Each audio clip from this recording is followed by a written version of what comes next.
NCAA football today from the Los Angeles Memorial Coliseum in Los Angeles, California. The Crimson Tide of Alabama rolling out of the South against the #1 team in the nation, the Trojans of the University of Southern California. This ABC Sports Exclusive is brought to you by Mutual of New York, money for the future. And by Tuborg Gold, the golden beer of Danish kings, now brewed in America and affordable to everyone. On the floor of the Los Angeles Coliseum on a very warm day, the University of Southern California Marching Band. Ladies and gentlemen, our national anthem.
The sound of music and college football echoing out of the massive old bowl in Los Angeles. Hello again, everybody. I'm Keith Jackson, and here we have Alabama and the University of Southern California. This will be their 5th meeting. Alabama having won 3 out of 4 games and ranked 8th in the nation. Southern California having won on 4 of their games so far this season, getting together here. Last time they played on the floor of this Coliseum, the Alabama Crimson Tide came away the victor. They're the record 3-1 for the Tide and 4-0 for USC. This is one of 2 major intersectional games today being played across the country, both of them to have an enormous national image impact. The other, of course, down in the Cotton Bowl in Dallas, Texas, between Texas and Oklahoma, and we'll keep you abreast of what's going on in that ball game. But when you have the chance to see #1, then you got to take it. And today we see #1, the Trojans, against a tough one from Alabama. Alabama in a moment.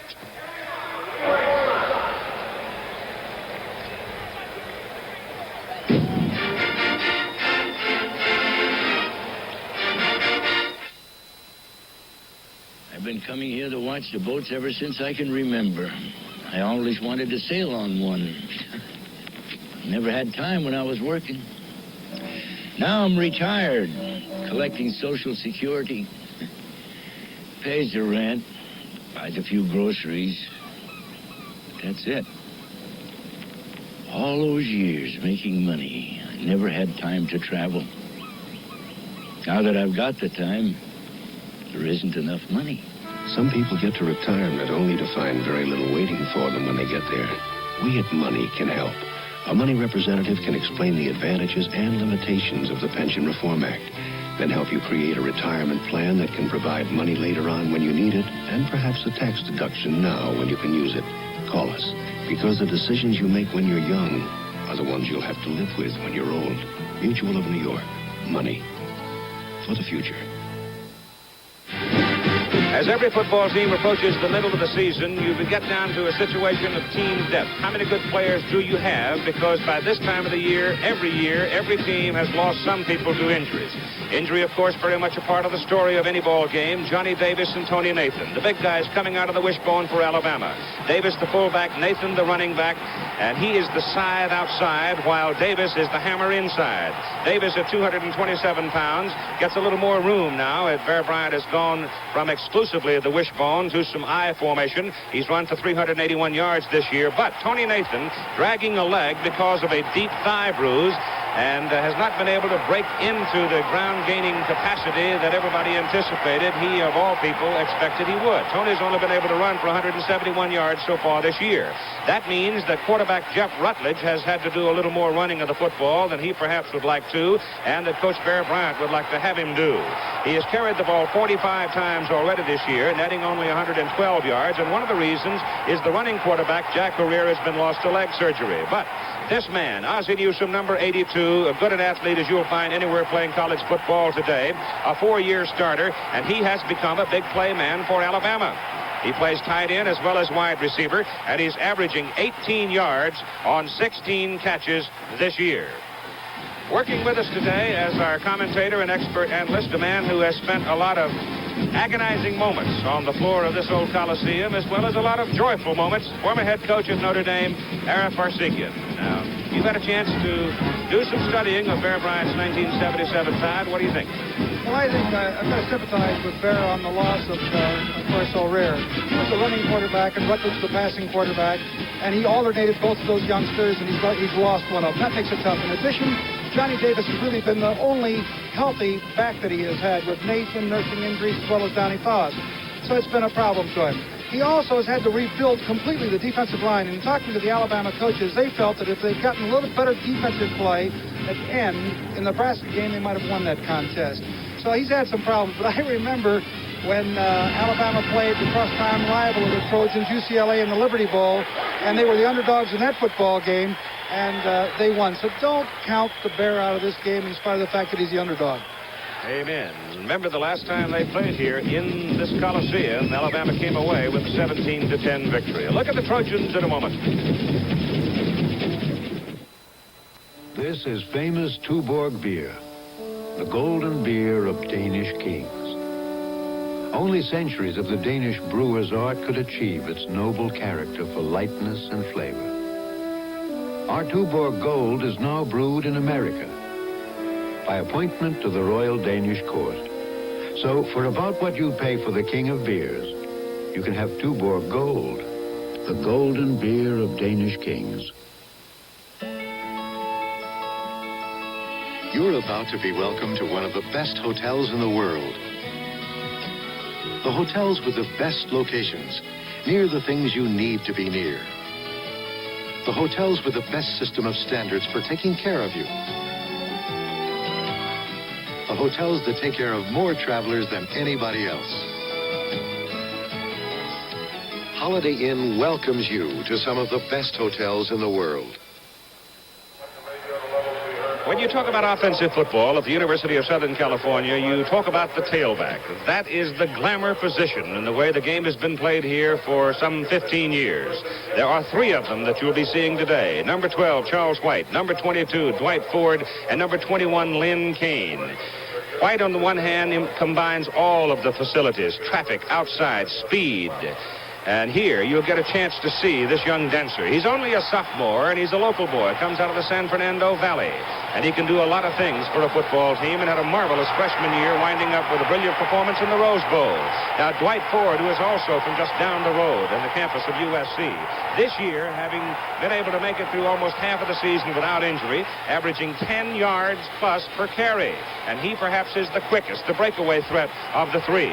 But then Lynn Kane, number 21, is big enough to play both tailback and fullback, averaging better than 7 yards per carry, and he perhaps runs in traffic better than the other 2.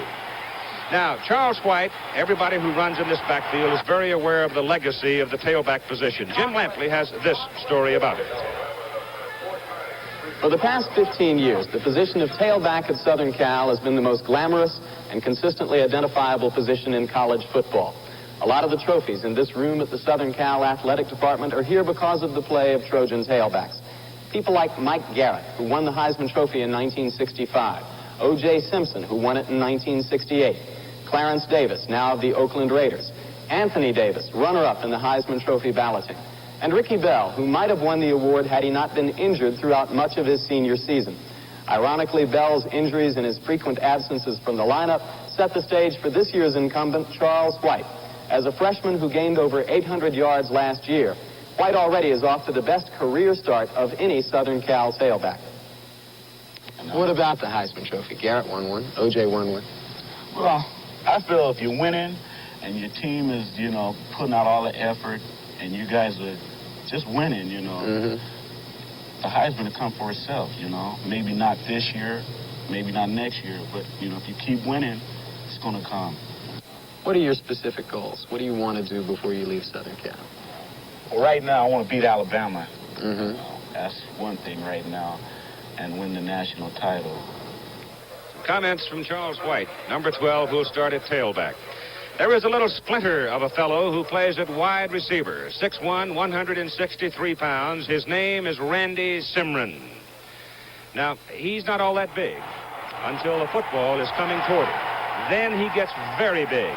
He has caught at least one pass in 28 consecutive games here at Southern California. He's caught 16 this year. He's averaging 22 yards per catch, and he shows remarkable concentration catching the football in a crowd.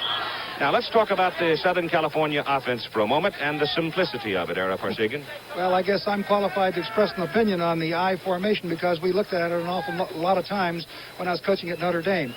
It is a few plays, but they demand and get continual execution. And the tailbacks that they've had here have been sensational. But the big story here is the offensive line of Southern California.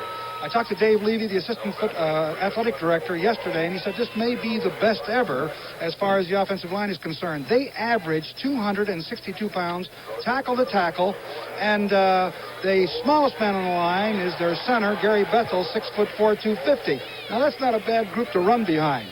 And defensively, if I might say this, they lost 7 starters off the defensive unit, and not 1 point has been scored on them in the first 4 ball games in the first half. And if you're wondering whether or not they can play against the wishbone, since 1971, they have faced 8 teams, and they have yielded 7.7 per game against wishbone teams. So they've been there before. They can play.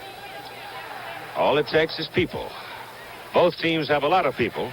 It's going to be fun to watch them square off this afternoon in Los Angeles.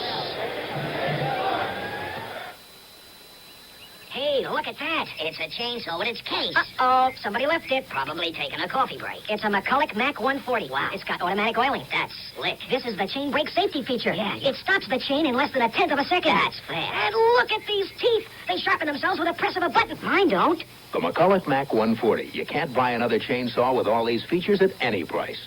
That McCulloch's got just about everything. Yeah, but I bet it can't swim. Good point. McCulloch. In the yellow pages, under saws. My father was in a car accident while I was up at school. He'll be okay, but it'll be about a year before he can go back to work and support the family. So I'm going to work instead. We made such plans for college. But I guess there are some things that you just don't plan on. Sometimes a man's disability can cripple his entire family. Talk to us at Money about your disability insurance needs. Mutual of New York. Money for the future. As you look down on the Coliseum in Los Angeles, you can tell, I think, we look down from the Goodyear blimp, that it's a hazy, hot kind of a day. But the crowd, estimated 71,000 plus, beginning to fill up this old arena, and we're getting ready for the kickoff in today's ball game between Alabama and USC. This is Keith Jackson, along with Ara Parsegian and Bill Fleming, inviting you to stay tuned for ABC's exclusive telecast of this special kind of an intersectional football game. 2 citadels of the game, Alabama and USC.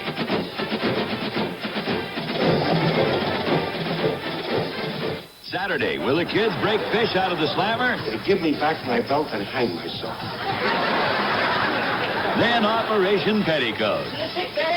The captain caves in, and the nurses give him a little tender love and care. Right after fish. Tonight on ABC.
NCAA football today from the Los Angeles Memorial Coliseum in Los Angeles, California. The Crimson Tide of Alabama, 8th in the nation, against the Trojans of the University of Southern California, number 1 in the nation. This ABC Sports Exclusive is brought to you by all the new 1978 Chevrolets now at your Chevy dealers everywhere. By Weyerhaeuser, the tree-growing company for lumber, plywood, paper packaging, and thousands of other products from wood. By the new Gillette Atra razor, the first razor with a head that pivots for the closeness with comfort impossible before. New Gillette Atra Leader, it's the impossible shave. And by General Electric Citizen Band Radio. GE, the name to buy in CB. And here comes the Tide rolling into the Coliseum. Quite the same kind of a sound you'd hear at Legion Field in Birmingham or at Denny Stadium in Tuscaloosa. The record for Alabama. You see, they opened with a decisive win over Ole Miss. Then they lost a thriller at Nebraska, one you saw here on ABC. Came back to beat Vanderbilt, and last weekend defeated Georgia 18-10. Alabama today on the road will be wearing the white uniforms, and their coach, of course, Paul Bear Bryant. Very hot day. I think down on the surface it's got to be close to 90 degrees. It'll be a factor in today's game, but the one thing about Coach Bryant, for a number of years now, he has not hesitated to alternate units. He doesn't call them the second unit, but he'll put in his alternate unit, both offensively and defensively. And I think Southern California will have to do the same, play more players today because the heat is there. The wind is only about 12 miles per hour. Shouldn't be a major factor, but the temperature will. USC now coming out of the tunnel and getting ready to make their move into the Coliseum. And the reaction of the crowd, their victories over Missouri, Oregon State. They blew away TCU and Washington State. They are ranked number 1.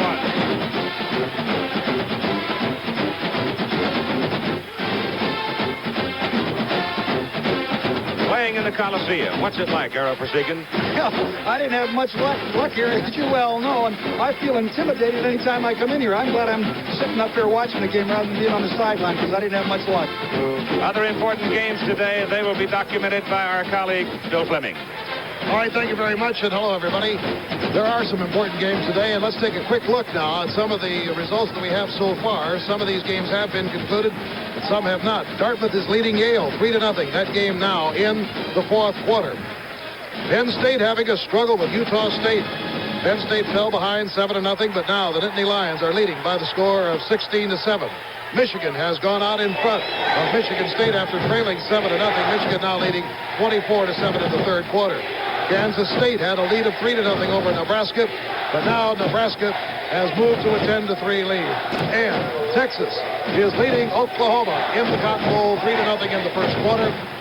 At halftime today, we're going to be joining our colleague Al Michaels. We'll be bringing you the highlights of the first 3 quarters of that game. So be sure to stay with us all afternoon. It should be a great one of college football. Back for the kickoff of this one between USC and Alabama in just a moment. Has Gillette made a breakthrough in shaving? Yes. A closer shave with more comfort? Yes. Then Gillette's done the impossible. Introducing Atra, the impossible shave. Atra, the first razor with a head that pivots to safely follow every contour of your face. This Atra face-hugging action keeps the twin blades at the perfect angle. You've never shaved this close with this much comfort. Impossible. New Gillette Atra, the impossible shave. I have a confession to make. Last year, the abbot asked me to do an impossible job. Copy 500 sets of this manuscript. I did it, but I used the Xerox 9200. Now, to save paper, he wants it copied on both sides, and he wants it fast. This is going to take another miracle. Where do you want it, Brother Dominic? Right here! The Xerox 9400 duplicator with automatic 2-sided copying. Will miracles never cease? The 1977 World Series on ABC. Beginning Tuesday night, see all the color and excitement of this sports classic when ABC covers the action for the first time as the pennant winners clash head-to-head. The 1977 World Series on ABC.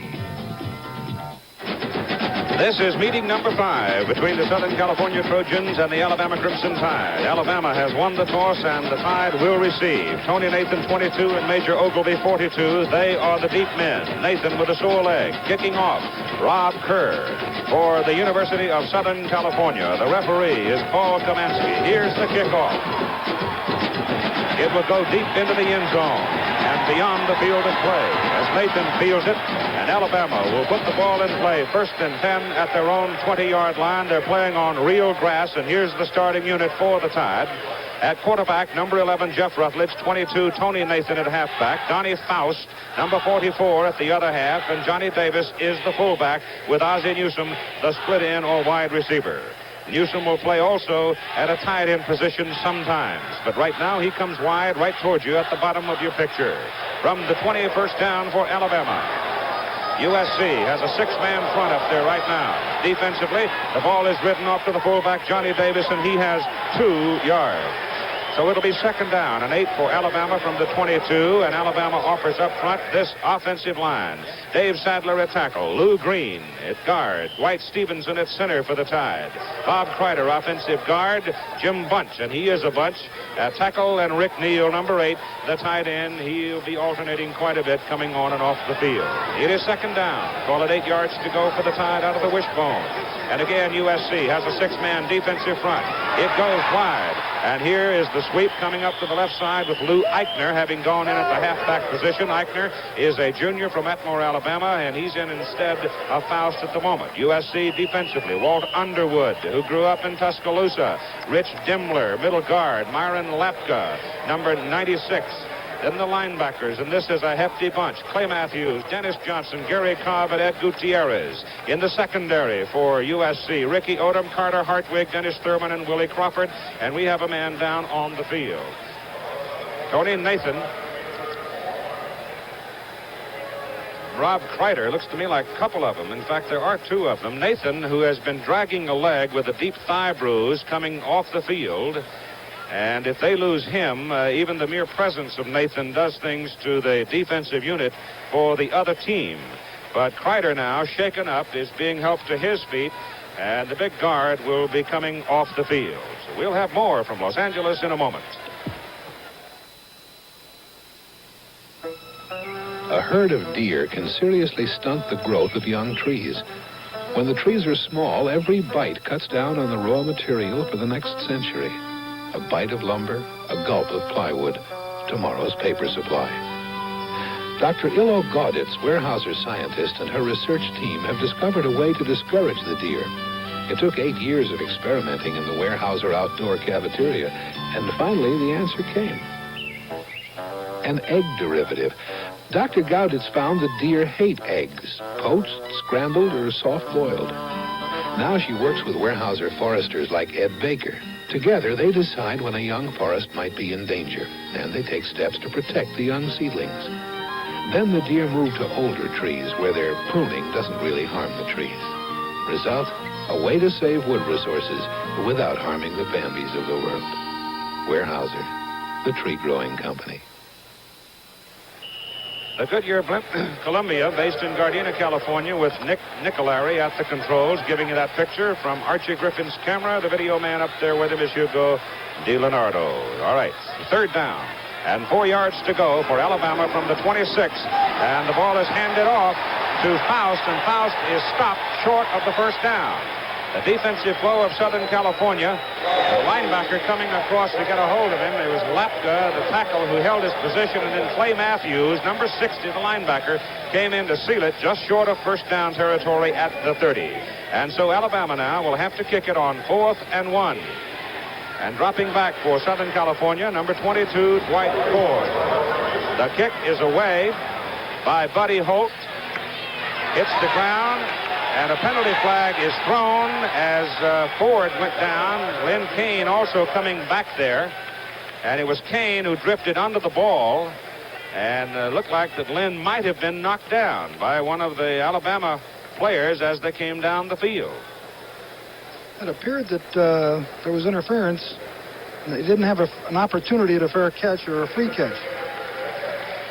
and you're entitled to the opportunity to catch the football. So as Lynn Kane came drifting from the center of the field under the ball, he was interfered with, and I don't imagine it took much of a bump for Lynn to fall down to emphasize the point that he had been interfered with. So it's a 41-yard kick. The referee, Paul Kamenski, defining it for you there. The umpire today is Charles Brown, head linesman Sid Seaman, the line judge Bob Caldwell, Johnny Grace the field judge, John Barger is the back judge.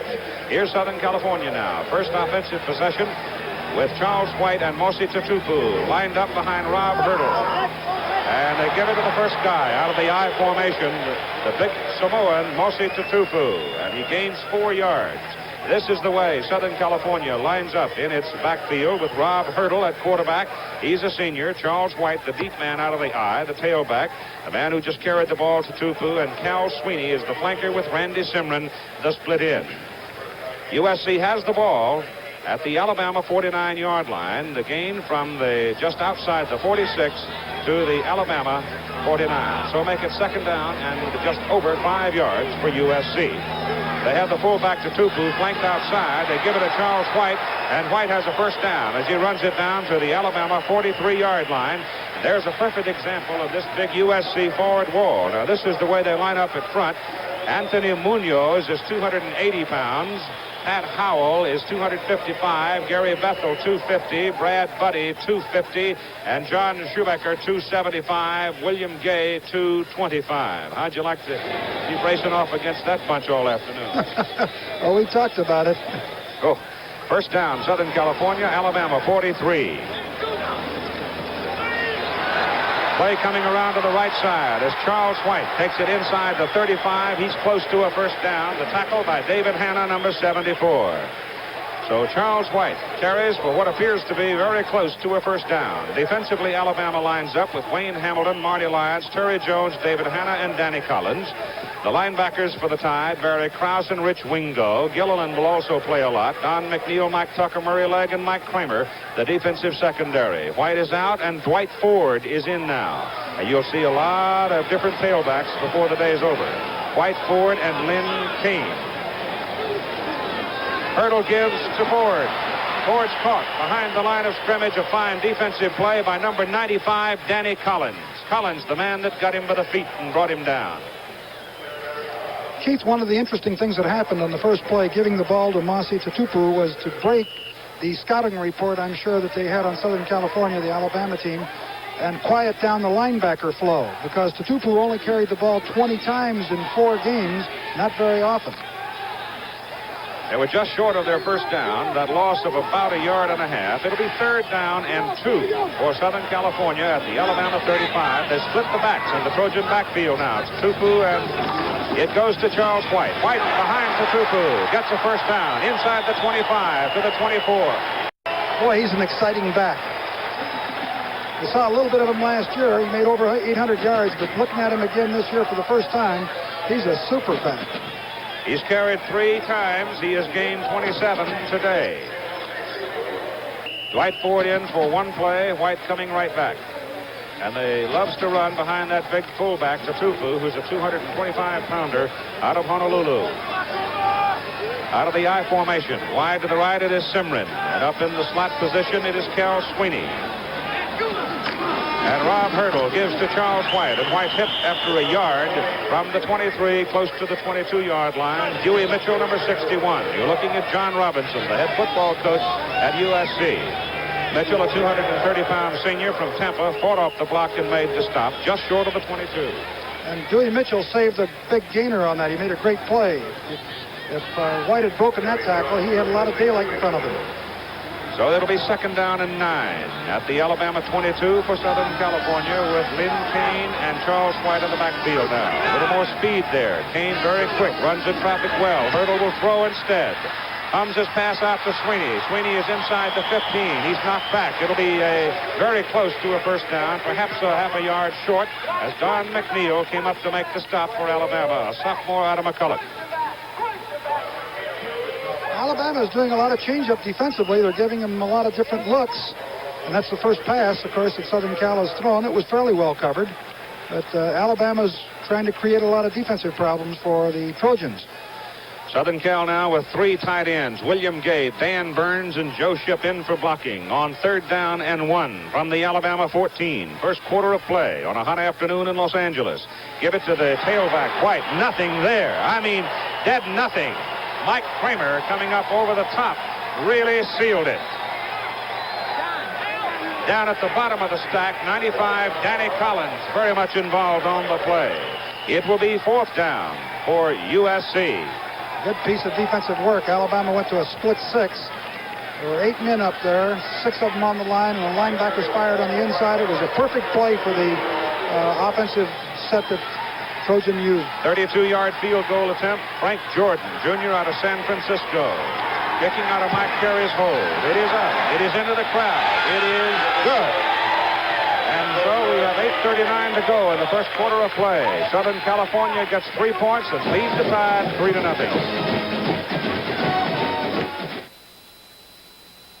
You guys are experts on CB radios. I'm not. Give me one good reason to buy General Electric. Our switchable automatic noise limiter, Howard. It reduces ignition noise. Oh, thanks. And we make our channel numbers extra legible.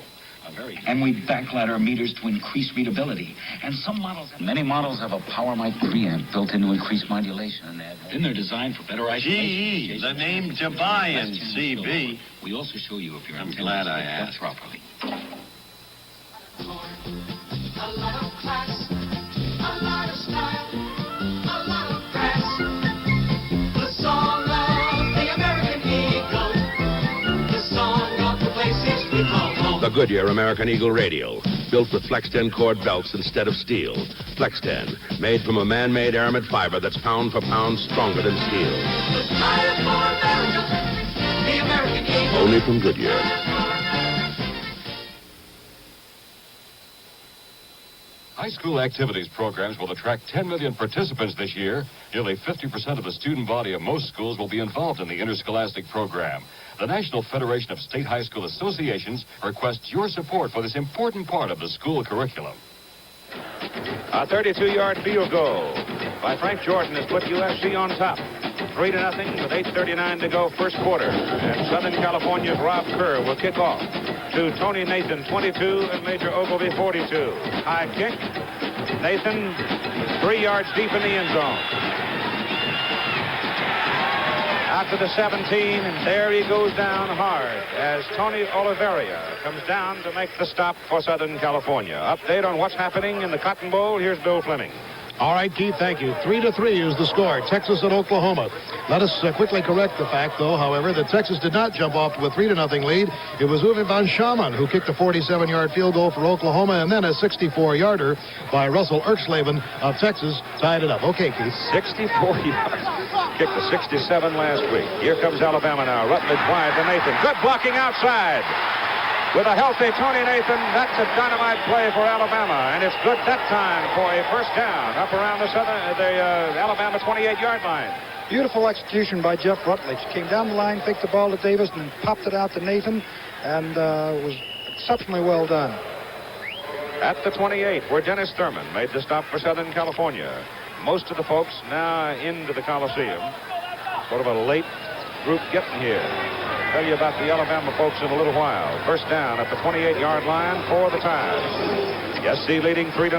Rutledge down the line with it. He gives it back, and there's not much there.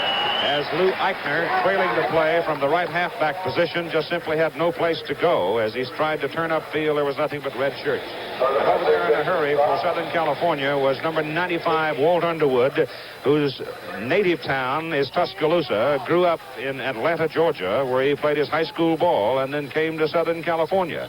A fact of life that does not please the Bear. I'm sure losing a hometown boy. Call it to 30, second down and 8. Here comes Eichner. A yard, and that's all. Number 53 coming across, Gary Cobb, linebacker for Southern California with help from Dennis Thurman. Here's 53, Gary Cobb, the outside linebacker, fights off the tight end block, gets penetration, but there was a lot of penetration by the entire Trojan team. Of course, Cobb makes the play. He's really an inside linebacker that they've moved to the outside for this ball game because of injuries to Maurice Salato. Tim Travis, 88 in the ball game, replacing Rick Neal for Alabama. It is third down, and they need 8 yards for a first down from the 30. Rutledge rolls to throw, and he has some time. Now he runs out of time. He dumps the ball, and you won't get in college football the intentional grounding call very often. No, that was good judgment by Rutledge, believe me, because he could have had a big negative yardage play, and there were white shirts in front of him, and anytime there's a receiver in the immediate area, it is not grounding of the ball. All right, punt is coming up now from Buddy Holt. It'll be his second kick of the ball game, his first one good for 41. Lynn Kane is deep for Southern California. The snap is on the money, the rush. Down goes the kicker, the flag falls. They'll come back upfield, and USC will be penalized. That's a roughing of the kicker. He looked like he was going to get a piece of the ball, but he didn't. And, of course, Alabama will have a first down after a 15-yard penalty. Scott Frazier, I believe it was. You see him launch himself, almost gets a piece of it. You'll see him catch his leg right here. He's trying to avoid him, but he gets just the left knee. And, of course, there's no question about the fact that that is roughing of the kicker. And so it's a break for Alabama as Scott Frazier comes with a little too much steam, unable to avoid the punter Holt, and the Crimson Tide will have the football. It'll be their deepest advance of the afternoon, first down, just outside their own 45-yard line. On a hot day, you don't want your defense to stay out there too long. Out of the I formation this time. Rutledge wants to throw it. He has Newsom going down the sidelines. He throws for Ozzie Newsom, and Newsom can't get to it. And I'll tell you this right now, that Dennis Thurman went downfield with him, step for step for step.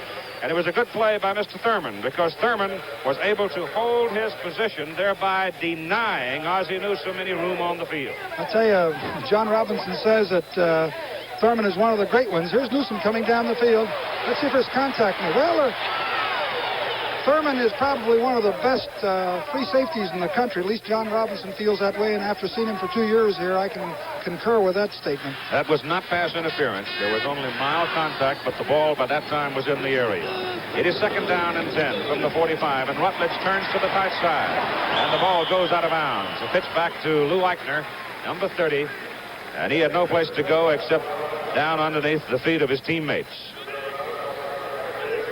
Bob Kreider is back in the ball game, incidentally, at offensive guard. Big senior from O'Fallon Township, Illinois, for Alabama. That should help him. He's 6'5", 258, and a very fine football player. And when he went down with Nathan in that about that second play, it could have been a disastrous loss to him. He's back in there. USC puts a 5-man front up this time on third down. And 8 yards to go from just about the 48-yard line as Rutledge is caught behind the line of scrimmage by Walt Underwood. Underwood, a senior, 230 pounds, penetrating to make the stop. I'll tell you one other thing, Ara, about this Southern California defensive unit. The three big guys who go down up front, they are 6'4", 6'6", 6'4". Not bad. The thing that the Trojans are making Alabama go to the short side of the field and defensing the wide side, and it looks like Alabama's going to have to use that short side. Buddy Holt's punt beauty. It's hanging high for Lynn Kane. Fair catch inside the 10. First down, Southern California at the 8-yard line. That's the beauty of a 45-yard kick by Buddy, and here's Bill Fleming. All right, here's the final, too. Dartmouth defeated Yale today by the score of 3-0 on a 24-yard field goal by Mick Lowry in the third quarter. It's the first time that Yale has been shut out since 1970. And how about this score? Ohio State over Purdue, 46-0. Joel Payton, a freshman fullback, scored 4 touchdowns for the Buckeyes today, who led 39-0 at halftime. Okay, Keith. Yeah, Joel Payton made his mark in the Oklahoma game. He's the hammer that Woody Hayes had been looking for. Let's call it the 9-yard line for Southern California. Sweeney comes in motion, and Hurdle turns and gives to the tailback. And there's not much there as Alabama gets tailback all the way, and Wayne Hamilton, number 94, led the tacklers on Charlie White. Wayne Hamilton, as you'll see here, wipes off. But one of the things that happened on this play, it looked like White juggled that ball momentarily. He gets it back, and of course the fumble there could have been harmful to the Trojans. Hamilton does a good job coming in there. Good defensive play by Alabama. 5.5 to go. First quarter. USC leads on a 32-yard field goal, 3-0. Second down. 9 from the 10 for SC. Charlie White, the lone remaining back. He's got it on the last play up the middle. Not much. Well, he got a little more than I thought he could. 187-pounder. He gets in that traffic, keeps on squirming and wiggling, and he got it out to about the 14-yard line. White now, 7 carries, 34 yards. The kind of guy that makes the first defender miss all the time. He always avoids that first tackler. The ball is just short of the 15. Let's call it 3rd and a short 5 for the Trojans. With Simrin coming to the right side, they've not thrown it to Randy yet. He's caught at least one pass in 28 consecutive games. Here's the pitch to Charles White, the tailback. It's student body left, and White's got a first down as he comes across the 25 to the 26-yard line. Ball squirted loose, but the play was dead. I think that was a classical example of what I was talking about. White on the student body left, had nothing to the outside, cut back to the inside against the pursuit, picked up a first down. That's individual running. That isn't coached or taught. That's also almost old single wing football, isn't it? That's exactly what it is. At the 26-yard line, Dwight Ford in a tailback now for Southern Cal as Charles White gets the rest. First down. They send Sweeney in motion to the tight side. And hurdles to throw. He's looking for Simmer. He overthrows him, and it's tipped away by Don McNeil of Alabama. Incomplete. Don pounding the ground, thinking that with a little bit of luck, and if he'd have been one step deeper, he'd have intercepted it. I think that's a good call by Hurdle. I really do. First down and 10 is a great place to throw the ball, even though he's deep in his own territory. I like the idea of throwing on first down.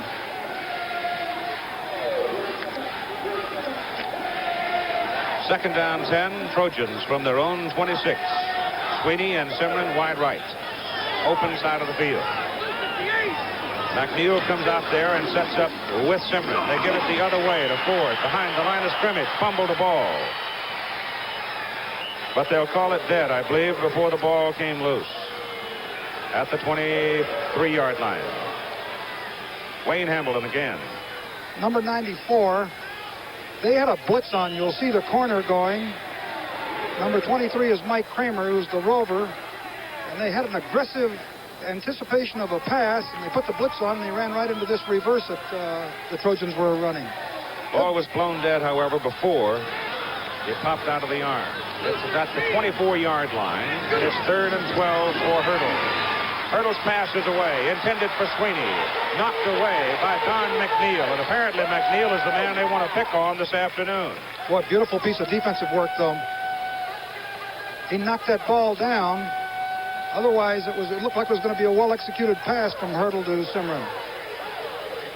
And so USC will go to the punt for the first time today, and doing the kicking will be Marty King, and going deep to receive for Alabama will be Ozzie Newsome. And I think he is a heck of a football player. Marty King is, even the punters are big at Southern California. King is 6'2", 2. He's also averaging 37.5 yards per kick. He gets it off. That's more than 37.5 yards, I'll guarantee you. Newsome goes all the way back to the 20-yard line, looking for some help. Can't find much.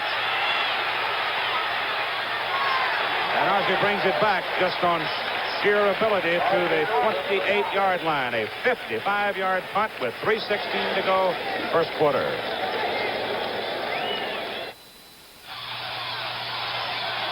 Fantastic scoring play by that New York Life Insurance team. Let's see the instant replay. Look at those New York Life pros blocking out Jake's money problems, stopping his retirement worries. And there he is, reaching his goal. Jake's got financial security. New York Life made it happen. Where the name of the game is life, there's New York Life. Hey, boss, the Texaco guy's at it again. Now what? It's an antifreeze wiper refill special. 1 gallon of Texaco antifreeze coolant plus 2 wiper blade refills. Only incredible. A pair of refills alone can cost up to $5. Yeah. How can he do it? Because I'm a good guy. Texaco antifreeze and wiper refills at a special low price at your participating Texaco Good Guys. Beginning this Tuesday night at 8 Eastern Time, all the color and excitement of the 1977 World Series on ABC. Well, the Nittany Lions of Penn State won today 16-7 over Utah State. Although was a little excitement there because Penn State fell behind until the fourth quarter. And Michigan has, with 1 minute to go in the game, a 10-point lead over Michigan State. Okay, Keith. All right, back down on the floor of the Coliseum. First down, Alabama with Stedman Shealy now in at quarterback. He is the better runner in the quarterback core for the Tide, and he's keeping it right now. And that's why Bear Bryant wants him in the lineup. Stedman Shealy, 186-pound sophomore out of Dothan, brought down by Dennis Thurman and Clay Matthews. And Texas has gone on top of Oklahoma. The Sooners jumped on top 3-0. Texas tied it up 3-3. And in the second quarter now, Texas has scored a touchdown. Under Freddie Akers, the horns are snorting, aren't they, at halftime? Al Michaels will bring you up to date and show you some highlights from that ball game. It is a first down, Alabama. The football is sitting at the 38-yard line as Shealy ran for 10. Out of the wishbone, Shealy keeps it, turns it, and how do you do, Stedman? Well, he looked good on that first play, though. He's got good quicks. I liked what I saw. I think that he may be a capable replacement for Jack O'Rear. Of course, he doesn't have the experience, but he looked like a guy that can handle that football in that first play, that first option play that they ran. Coach Bryant on the sidelines, talking with his staff. That's Bruce Bolton, 32, sitting in the background back there, waiting for his chance to play. Dennis Johnson made the tackle for Southern California. He's a 230-pound sophomore out of Flint, Michigan. It is second down and 10 for Alabama from the 38. Stedman Shealy comes this way with it. He delivers it back to the trailing back. And Faust is up to about the 44-yard line. Donnie Faust, a 210-pound senior out of Fairhope, Alabama. I mentioned a while ago, I'll tell you about the Alabama, the faithful. Well, as best we can find out, there were at least 13 charter planes that left the state of Alabama from Mobile, Birmingham, and Tuscaloosa headed west. But it's also our understanding of the 9,700 people who bought tickets for this ball game, the majority of them stopped in Las Vegas. And we're sort of interested as to how many of them made it to the ball game today. Underwood is out holding his shoulder. Eddie Cato is in at defensive tackle for Southern California. Tim Travis splits out to the top of the screen. It is third down and 4 for Alabama. Stedman Shealy turns it upfield, and a fine effort by the sophomore from Dothan, Alabama. Before Carter Hartwig can bring him down, he picks up a first down for the Crimson Tide. Looks like he's got good quick feet, and that's what that wishbone needs. Looks like Stedman may be a guy that can move that football for him. They're staying right in the wishbone, too. They haven't broke it much. Nose of the football is almost touching midfield, where it's first down, Alabama. We have 1 minute and 5 seconds left to play in the first quarter. A 32-yard field goal by Rob Kerr, and USC leads 3-0. And up the middle goes the play. And the football is fumbled, and it's recovered. Steve Whitman carried it. He coughed it up. Southern California recovers it after Dennis Johnson knocked it loose. It's a tough break. They were really moving the ball on the ground. All right, USC makes a break, and here's Bill. Keith, I think it's kind of interesting that the third-string Texas quarterback, Randy McEachin, guided the Longhorns to the score that put them up on top 10-3 with Earl Campbell going over on a 24-yard run. The first two Texas quarterbacks have been hurt. Thank you, Bill. First down, Southern Cal. Good field position. They're on 47-yard line after recovering Whitman's fumble. And Hurdle is back to throw. Wants to strike quickly. Ball is intercepted by Dewey Mitchell. He was trying to get the football to Simron, and Mitchell, a linebacker, dropped off in the short zone and picked it off. Super interception by Dewey. And he's not a little guy. He's 6'2", 230-pound senior. Let's take a look at it here. Hurdle rolls out to his left, throws a turn in, and look at that interception. He falls down after he gets it, but he's going back in his zone and was in a beautiful position for it. And so Alabama gets the ball back now with 50 seconds to play in the first quarter. And Southern Cal leading 3-0. At the 40 for the Tide. Stedman Shealy, the quarterback. Neal comes wide now. Shealy rides it off to the fullback, Johnny Davis. And Davis straight ahead for a couple of yards. Number 53 on the bottom of the stack there is Gary Cobb, linebacker for Southern California. Well, they shook hands on the turnover. Successive plays, a fumble and interception. The backfield for Alabama, Tony Nathan and Lou Eichner and Johnny Davis. Jeff Rutledge having been replaced by Stedman Shealy. Shealy on the first carry went for a first down. Bear Bryant looking for a little bit of ball control, possession with 13 seconds to go. The handoff to Nathan. And Nathan just slams into the right side and gets close to the 45 before Clay Matthews, linebacker number 60, hit him. He's had a bad thigh and looks like he's okay. We've watched him here on the early going, and looks like Nathan's back heavy or well again. First quarter's over. SC leads Alabama 3-0.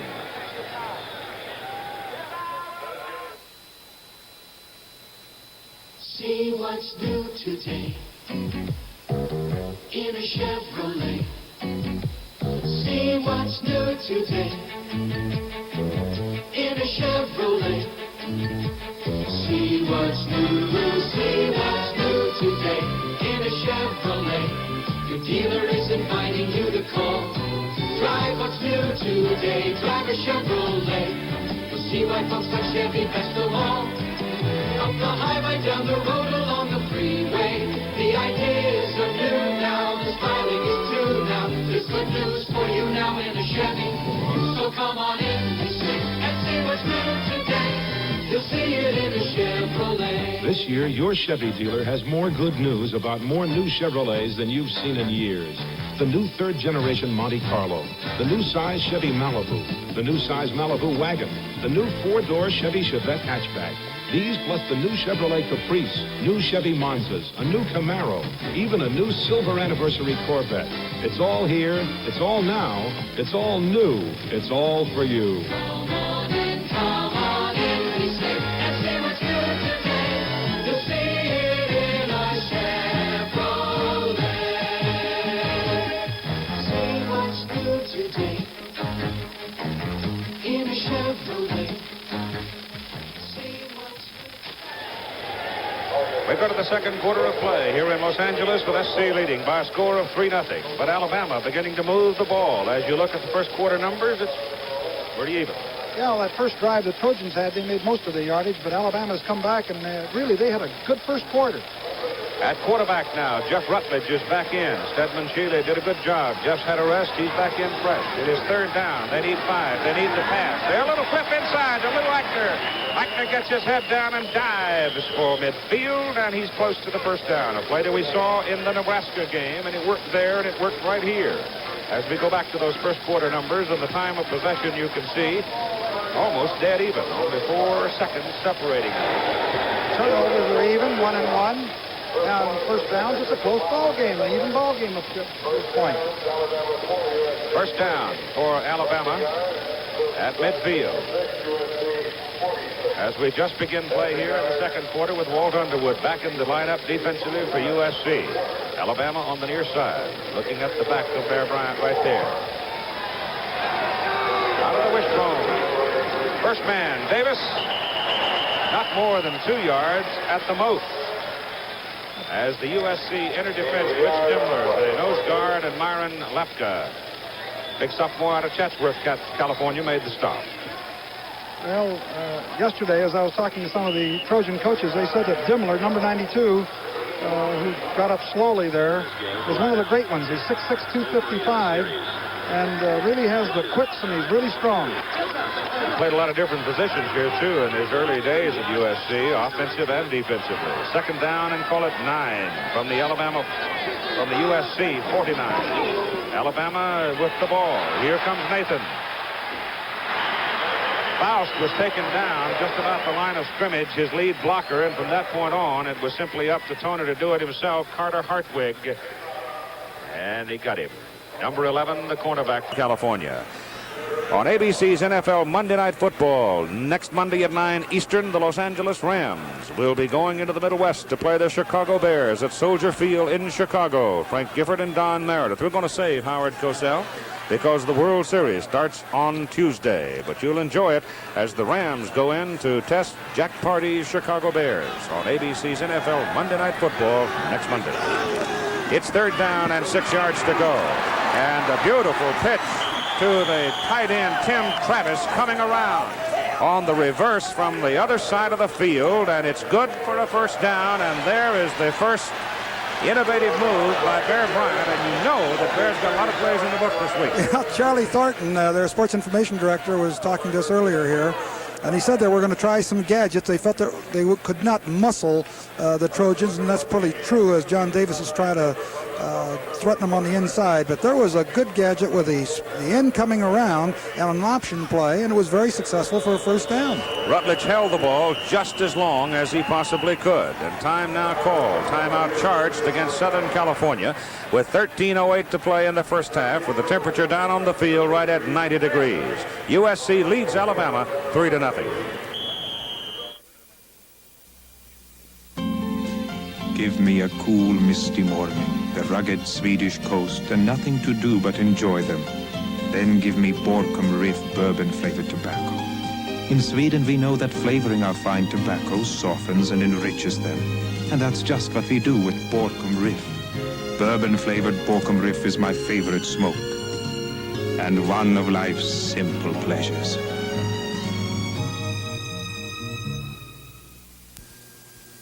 Who is the #1 investment firm in the East?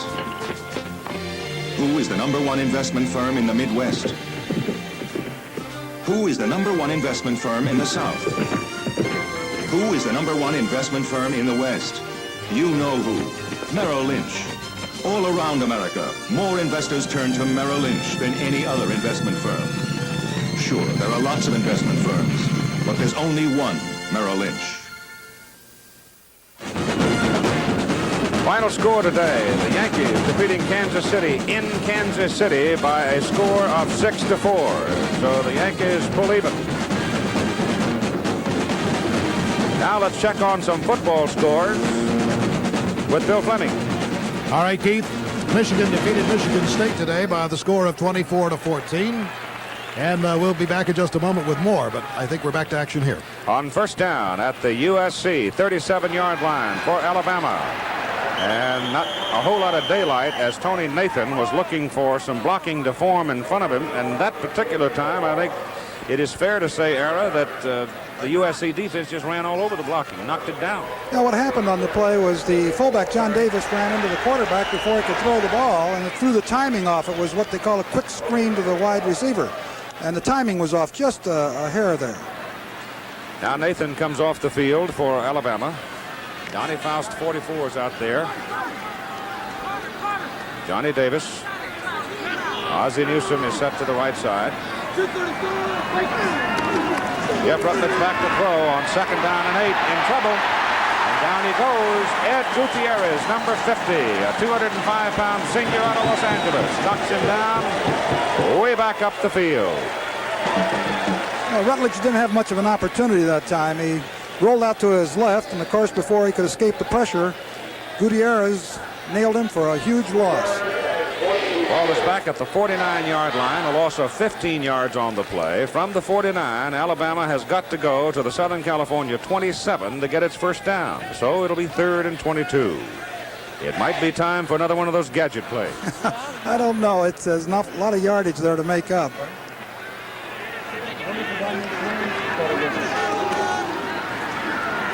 Well, there's certainly nothing gadget about that. They give it to fullback Johnny Davis, and he just hammers it straight ahead to about the SC 44. And it'll bring up 4th and long for Alabama. Well, you don't mind making a mistake, say, inside the 40-yard line of the opponent, but when you get back into your own territory, well, field position can change drastically, and they'd rather punt the ball here and make the Trojans go a long way. Lynn Kane is deep for Southern Cal. Buddy Holt will punt it for Alabama. There's Kane, number 21.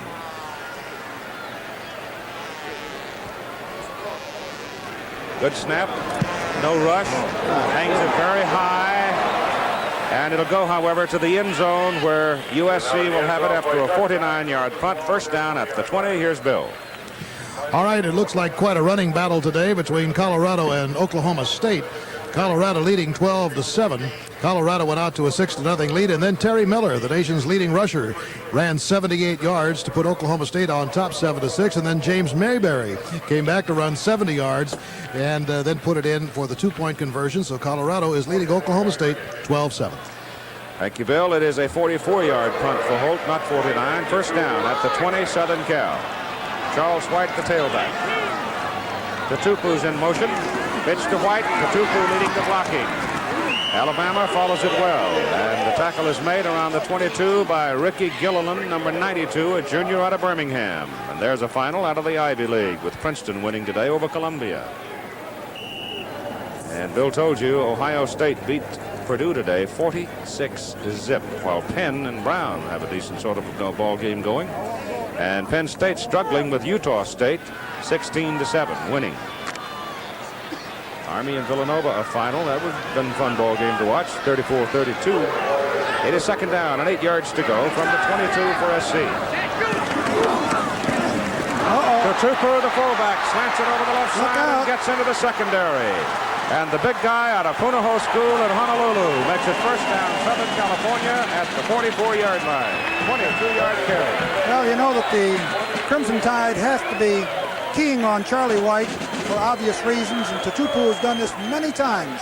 The linebackers will start to flow in anticipation of White getting the ball on that sweep, and boom, he'll cut. Tatupu cuts it against the grain, came out, broke a tackle, and picked up big yardage. First down Trojans, 44. They lead 3-0. Sweeney in motion.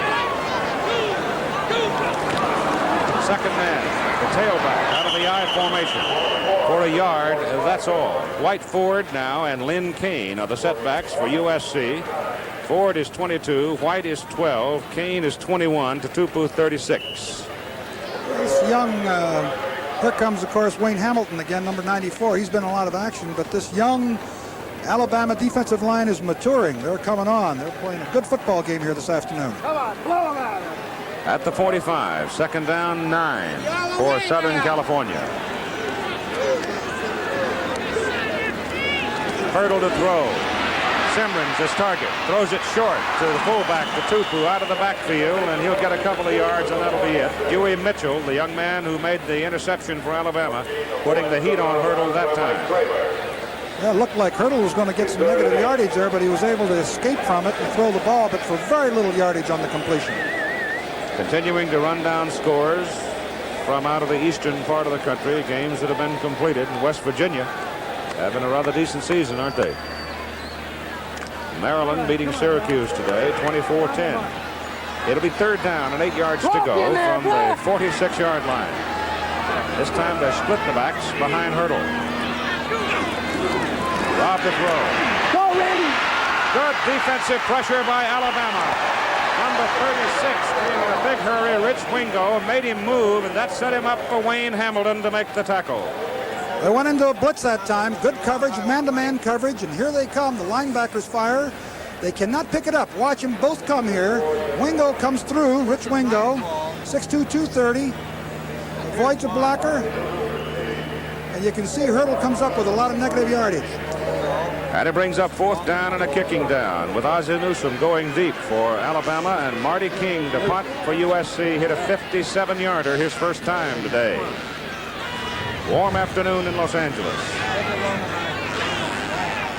Good snap. No pressure. Kick is away. Good kick. Newsome backs up to the 20. Missed by 1. Look out. He's got it.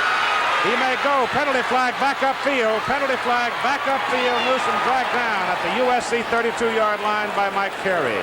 A 46-yard punt. Newsome ran out of one tackle himself, then started getting some help and almost broke it, but way back up at the 30-yard line, there's a penalty flag. Might have been Wayne Hamilton. I can't see. There it is, a clip against Alabama. The run by Newsome nullified. Let's see if I can see the clip here. Right, yes, I think it is. I can't see the number there at the top of the picture. Right at the top of the picture. Number, it's blurred there. Right at the right corner of the picture there. Doesn't matter. He's wearing white, and he did clip. And, you know, that's a real break for the Trojans, because here, look at the field position he's going to get. With 8 minutes and 13 seconds to go in the first half of play, our score remains Southern California 3, Alabama nothing, and a big effort by Newsome nullified by penalty. Last year, General Motors redesigned its full-size cars to help conserve our natural resources. They became some of the best-selling new cars in GM history. This year, GM introduces its second wave of cars in an all-new size. the 1978 Chevrolet Malibu and Monte Carlo, Pontiac Le Mans and Grand Prix, Oldsmobile Cutlass Salon and Cutlass Supreme, and Buick Century and Regal. While these cars are trimmer outside than last year, both sedans and coupes offer more headroom, legroom, and rear seat knee room. There's more usable trunk space this year for carrying things. And extensive corrosion-resisting treatments. In all, these cars are spacious, quiet, secure, and with their trim new styling, in tune with the times. See them at your GM dealers soon. GM's new mid-size cars, designed and engineered for a changing world. As a charter member of the Southeastern Conference, Alabama blends a balanced intercollegiate program of tennis, golf, track, baseball, swimming, wrestling, and basketball, along with football, into the excellent academic program of the university. Alabama gets the ball now with bum field position back at the 14-yard line with Stedman Shealy, the running quarterback, in the lineup. Mitch Ferguson and Major Ogilvie making his first appearance of the day with Steve Whitman. And it's Ogilvie, the freshman out of Birmingham, out to the 19 for close to 5. He's no little guy. He's 5'11", about 210. He thrust in there pretty good on that play. Not much clouds to talk about in Southern California today, but it's sort of a hazy day, and the temperature around 82 degrees out in the sun, but quite a bit warmer than that down on the field of play. Bruce Bolton goes wide now to the open side of the field on 2nd down and 5, and Shealy turns, keeps. Outside it goes. And somebody lost a shirt tail over there as Major Ogilvie took the pitch out. And Shealy waited just about as long as he possibly could, and he's kind of lucky to get the ball back. Well, it was within an eyelash of a possible bad pitch or a fumble, but he got it off, and they managed some yards in the play. Yeah, he's very close to a first down. They'll bring the chains on to measure as Paul Kamansky, the referee, will set it, and they'll have a look. And it's a first down for Alabama. So the Southern California defensive unit has not been able to shut down the Tide. It's been the outside plays that have been successful for the Crimson Tide. They have had difficulty moving the ball inside against Dimmler and Lapka, Van Dyke, and Underwood. But to the outside, they've gotten leverage. Whitman is the fullback. Shealy, the quarterback. Break Buddy Adelette, number 81, wide to the right to the open side of the field. Ride it down. Here comes Shealy. Going to turn it upfield. Runs it back into the center, and he gets 2 yards on that carry. On the bottom for Southern California, it is number 50, Ed Gutierrez, linebacker. Carter Hardwick, number 11 for the Trojans, playing the corner position, is really playing a good football game. Come on, let's stand it up. He's about 6 foot 200 junior. And he was a wide receiver when he came to Southern California, and quite a secondary man now. USC has to spend a timeout, too, because Ed Gutierrez came hobbling off the field. That means they've got 1 left in the first half with 6 minutes and 41 seconds remaining to play. And the score, SC 3, Alabama nothing. Blazer, 1978. One reason why Chevy continues to sell more four-wheelers than anyone else. Chevy Blazer is built tough with features like available full-time four-wheel drive, 7 full inches of ground clearance, front stabilizer bar, and front disc brakes. Tough Chevy Blazer, at home in the dirt or in the suburbs. Are you okay, honey? Chevy trucks, built to stay tough. Hey, Schlitz wants you to have a ball. Pass the word, pass the word. Hey, now's the time to pick up plenty of Schlitz. Pass the word, pass the word, pass the word. Because the Schlitz football offer is here. Look for this display at participating stores and save up to $5 on an official Wilson football. Come on. Pick up Schlitz and have a ball. Pass the word, pass the word, pass the Schlitz. Beginning this Tuesday night at 8 Eastern Time, all the color and excitement of the 1977 World Series on ABC. It's now halftime at the Texas-Oklahoma game, and Texas out in front 10-3. Mark McBath, the starting Texas quarterback, hurt an ankle. John Ani came in, hurt a knee, and Randy McEachin came in, who's never lettered before and is now running the ball club. So, and Keith, I wonder how tough it's going to be in that second half. Well, Keith, you know, I remember when Terry Hanratty was hurt and Joe Theismann was thrust into the ball game, and responsibility has a way of making new stars, and possibly we might find one today. Out of the veer formation, there's a lot of heat on the youngster, but he's been there a while. He knows what they're doing, and maybe it's his time to shine. We'll see. Second down and 8 yards to go for Alabama now from the 27-yard line, and here comes Tony Nathan getting a fine block and getting outside on the sideline. He got a tremendous block from Mitch Ferguson to get him turned upfield, and he made something out of it, didn't he? That was a fine run of 18 yards by Nathan, and if he's got a sore wheel, good Lord, I'd hate to see him when he was healthy. He really moved. I tell you, that is the 8th first down for the Trojans, and they are really peppering the Trojans to the outside. I should say the 8th first down for Alabama. The edge in total yards by 27 yards now to the Tide. First down at their 43-yard line, and they send it into the middle. And there isn't much yardage there. It's Rich Dimmler in there, 92.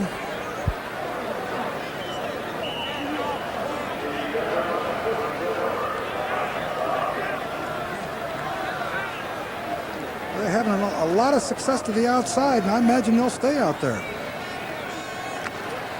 Gain of 2 yards from the 43 to the 45, where it is second down and 8 for Alabama. Send Adelet out to the left side in the open side of the field.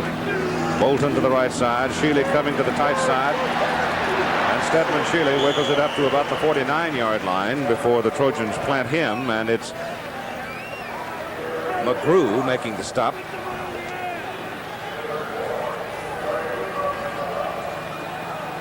That Dennis Johnson, 56, going off. Looks like he might have an ankle. Linebacker, very fine linebacker, 6'4", 230, a sophomore, limped off the field there. They're very high on him. Like him very much. Leading tackler on the ball club.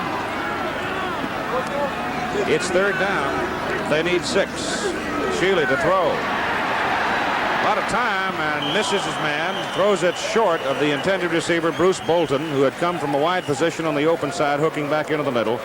And it'll bring up a 4th down and a punting situation for Alabama. So the Tide worked themselves out of bad field position, moving from their own 14-yard line up to near midfield, but now must give it up with 5:13 to go in the first half, and trailing in the ball game by a score of 3-0, with Lynn Keane dropping back for Southern California, and Buddy Holt will do the punting for the Tide. Snaps on the money, the kick is away, and he knuckleballs it. Kane comes up to the 15, fair catches at the 16, and it's first down Southern California at that point in time. 1977 World Series, and we don't know yet who's going to be playing, but it begins at 8 Eastern Time on Tuesday, next Tuesday, October 11th, 8 p.m. Eastern Time on Wednesday, October 12th, and again on Friday, October 14th, with Thursday being a day for travel. So the World Series, first time ever on ABC. Hope you'll join us. Think you'll enjoy it. Call it the 16, first down. Hurdle pitches the ball out to Charles White. White gets a yard. Good defensive flow again by Alabama. Barry Krause, 77, made stop. Well, it's really impressive. They have played an outstanding defensive game, and they have moved the ball much more effectively than was anticipated, particularly on the option play to the outside. That's Dennis Johnson's foot and ankle they're working on there, the Southern California trainer. Second down and 9 coming. Looks like they've added some tape to the ankle, so he must have sprained it a little bit. They're playing on real grass here in the Coliseum. Hurdle gives to Tupu. And Morsi is across the 20 to the 22 before number 21 comes up out of the secondary, Mike Tucker, and makes the tackle. Here's Bill Fleming. You know, Keith, a couple of weeks ago when we saw Nebraska play Alabama, we saw I Am Hip, the fellow with a colorful name for Nebraska. Well, today he has run 66 yards for 1 touchdown, 82 yards for another touchdown. But those Kansas State fellows are coming back in the fourth quarter. on a pass from Dan Minucci to Paul Kaufman. They've scored to make it 17-9, so it's a good close one. It is indeed. Isaiah having a heck of a year. Given a little chance, and he's turned it into something big. Here's Rob Hurdle on 3rd down and 5. Wants to throw it over the middle. Does. Pass. Incomplete, intended for Randy Simron, and almost intercepted by Ricky Tucker for Alabama. Hurdle just threw the ball a little bit wide on him. If you watch Simron here, we're going to take a look at him on this pass route. He drives up the field. The Alabama team went into just a 4-man rush. They didn't blitz. He turns in. He's open here, and the ball's thrown off to his left, and it's almost intercepted it coming off of his fingertips. Hurdle is having his problems. You know, he completed 57% up until this ball game, but Alabama's keeping him pretty well quieted down. Now into punt, it is Marty King for Southern California. Isaac Newsom is deep for Alabama. 3:47 to go first half. Tide should get this ball in good field position. They peel back to block. The kick is away by King, and it's a very good kick. Newsom at the 29. Back to the 35. 50-yard punt by Marty King. So the ball apparently is flying today for the punters. Both of them doing a good job. ABC's Wide World of Sports, 2 weeks from today at 5 Eastern and Pacific, 4 Central Time. Nadia Comaneci, United States versus Romania, women's gymnastic out of the Superdome in New Orleans. And the Harlem Globetrotters from the Omni in Atlanta, Georgia, with Meadowlark Lemon and all his folks having fun over most of these ABC stations. It's wide. It's Nathan. Beautiful move by Nathan. And he takes it from the 35-yard line out across the 40 to the 43. Rich Demler, the tackle.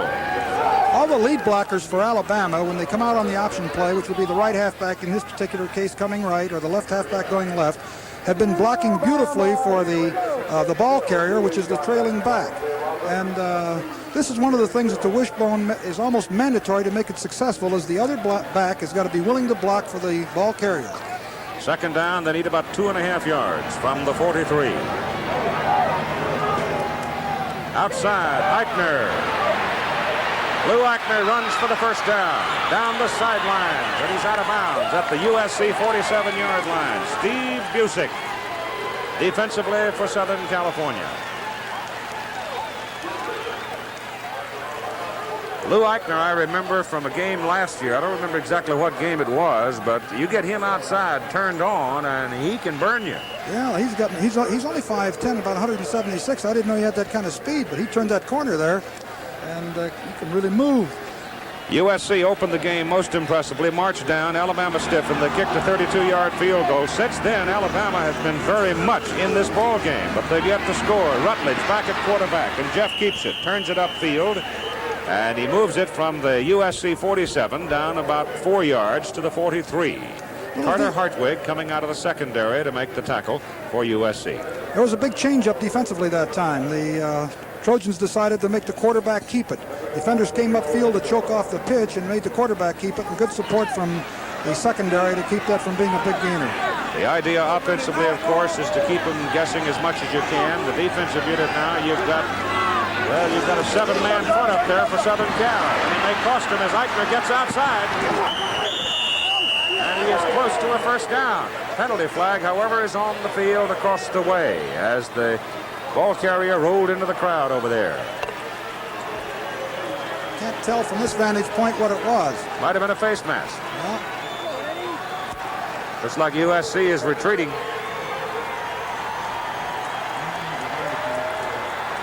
See if we can see whether or not this.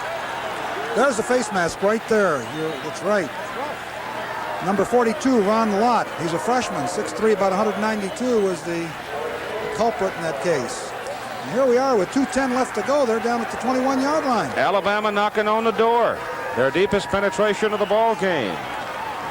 SC leading 3-0. You wondered whether or not they were going to get into field goal position. They're in scoring position. Right. Touchdown position. Newsom, wide right. Davis has it.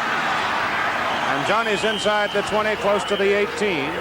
Carter Hartwig comes in to make another play defensively for Southern Cal. And you're right, that youngster's playing a heck of a ball game. Well, they're having trouble scratching on the inside, but they're sure getting to the outside.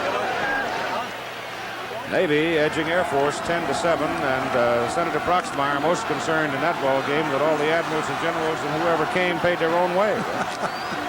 Look at Clemson. I tell you, Clemson's got a pretty decent football team down there in Death Valley, and North Carolina beating Wake Forest today. It is second down and 8 yards to go for Alabama. Deep in USC territory. This time the Trojan defense muscles up and they get a hold of Nathan, and they stop him with Clay Matthews, number 60, leading the tacklers. And I think looks like Clay is hurt too on the play. Matthews getting up very slowly. He has been injured and has not played all that much, and as the day wears on and the Trojan defense has to sit out there on the field for a long time, he may feel the impact of a hot afternoon and the inactivity. Look here. Vanderbilt over LSU 9-0 in the third quarter, and we're going to have a report out of the Cotton Bowl in Dallas, Texas at halftime with Al Michaels telling us what's been happening in that big Texas ball game. And Georgia beat Ole Miss today by 1, and Georgia Tech leading Tennessee 17-8 in the fourth quarter. In first downs, Alabama with 10, USC 4. In this second quarter, it's been pretty much all Alabama, with the Tide 6 first downs against 1 for Southern California. They're knocking on the door. They're definitely within field goal range, and of course they can score, go ahead in the ball game with a touchdown. 1 minute and 22 seconds. Iowa State leading Missouri 7-0 in a Big 8 ball game. Larry McGrew is in the lineup along with Steve Busick at linebacker and Dennis Johnson and Ed Gutierrez with Gary Cobb and Clay Matthews out of there right now. You saw one of the coaches talking to Cobb, and now Cobb will come into the ball game. So Gary Cobb is back in at a linebacker. The football is sitting just inside the Southern California 18-yard line. Alabama has it. Third down. And 7 to go for the first down. Jeff Rutledge at quarterback. Nathan wants to throw an option pass. Throws for Newsome. Too high. Incomplete. He also had the quarterback throwback possibility on.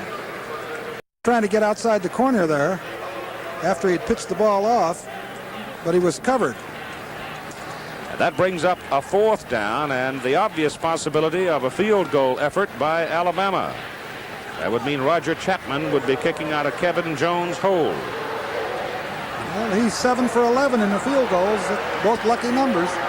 And this is a 34-yard shot from the near hash mark. Blocked! It is blocked by number 47 for Southern California. He came flying in. Nobody touched Larry Brazil, and he knocked it away. And the Trojans hold. Great defensive play. Anytime you can block field goals and keep a lead of 3-0 on the board, it's a significant accomplishment. You know, he almost came too soon. You know that? Yeah, Brazil almost went by it. I don't know whether the kicker was slow or not. It didn't appear to be. Brazil must have really been off on the snap. 1:09 to play first half. Southern California gets the ball back. First down. 34-yard line. Hurdle back to throw. Wants to throw it over the middle. Does. Simran can't hold on. Randy Simran, who has caught at least one pass in 28 consecutive games for a school record. There's a penalty flag thrown back where Hurdle delivered the ball. Might be holding. He was right on target, too. You watch here.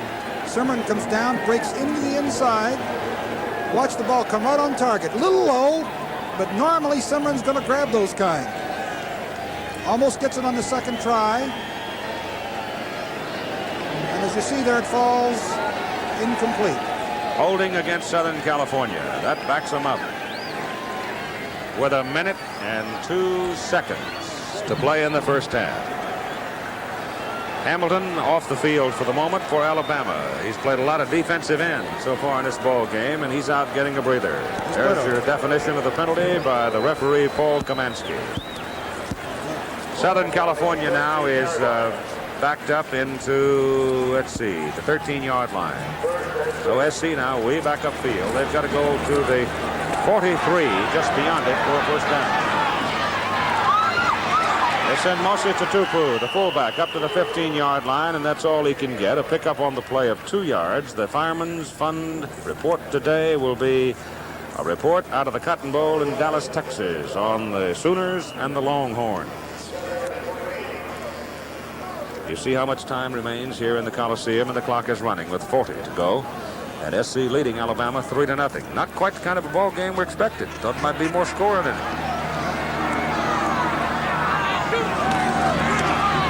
Dwight Ford.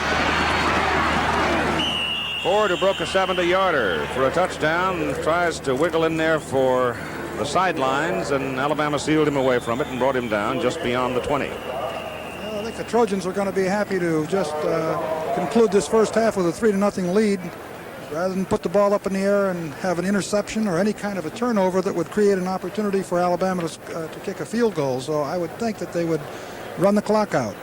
With 17 seconds to play in the first half, that's the first time out.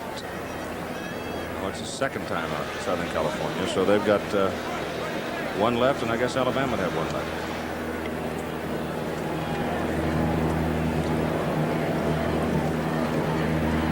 Looks like maybe the heat down there is getting some of the players. It's about 82 or 83 degrees on the temperature scale over here, and that's in the shade, so you know what that field must be like.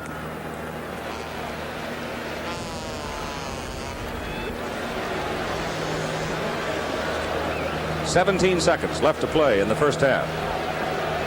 Number 1 ranked USC against number 8 ranked Alabama. Bear Bryant bringing his team in, and they're playing much better defensive football today than they did the last time we saw them in that wild and exciting thriller in Lincoln, Nebraska, where Nebraska beat them 31-24.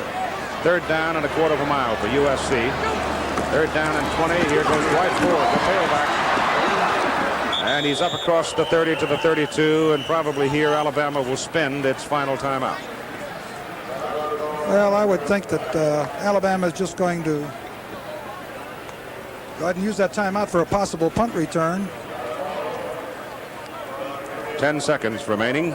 Nick Nicolari in the Goodyear blimp Columbia with Archie Griffin, our cameraman, and Hugo Di Leonardo, the video man, up riding around over Los Angeles this afternoon. I think at this stage, Keith, that I would just instruct my punter to, as I'm sure John Robinson may have, is just to have him kick the ball out of bounds. Not allow any kind of a return. Be willing to take 30 or 35 yards or even 20 or 25 yards to keep the big punt return from being a psychological and a type of hindrance to the Trojans just before the end of this half. Tony Nathan is the deep man as the Bear looks zone from the sidelines. The man will be kicking is Marty King, and Nathan is back. I'm sure Alabama doesn't like to use Nathan back there too much. They want to bang him up again. But right here they need the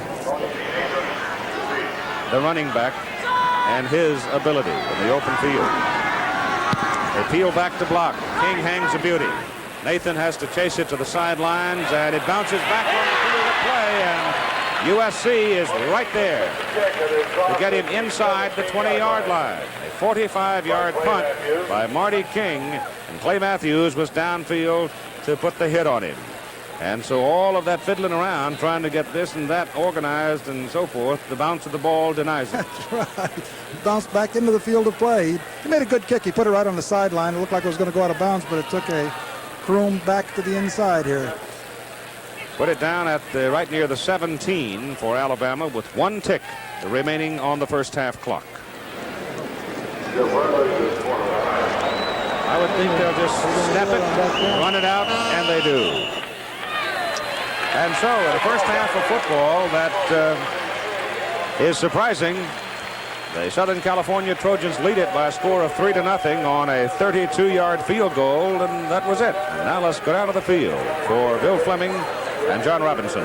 All right, Keith and Coach, I know you want to get to the dressing room quickly. Does this score at halftime surprise you? No, not at all. We expected it to be an even game, and it is an even game. I think both sides are playing excellent defense. It's about as we expected it to be. It's going to be this way right down to the last play.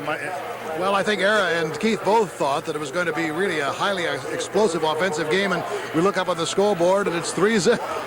I think most when two good football teams meet, it's a defensive game. You think most of the outstanding games around the country from mid-season to the end of the season, they become defensive games. Early in the year, sometimes the offense surprises, but there aren't any surprises left. Now it's just football and who wears the other man down and who makes the key error. Just a quick question here. Based on the look that Alabama gave you in the first half, what do you think you'll do in the second half against them offensively? Try to get another field goal the way it looks. I think offensively we're just not getting any continuity. They're mixing up. They're coming at us on passing downs a little bit. We're just not doing our thing well enough. I think, and that's the thing you try to do, get yourself to where you're doing what you do as well as you can. Okay, Coach. That's Coach John Robinson, of course, of USC, and we'll be back with our Fireman's Fun flashback as well as other halftime activities right after this message from one of our sponsors.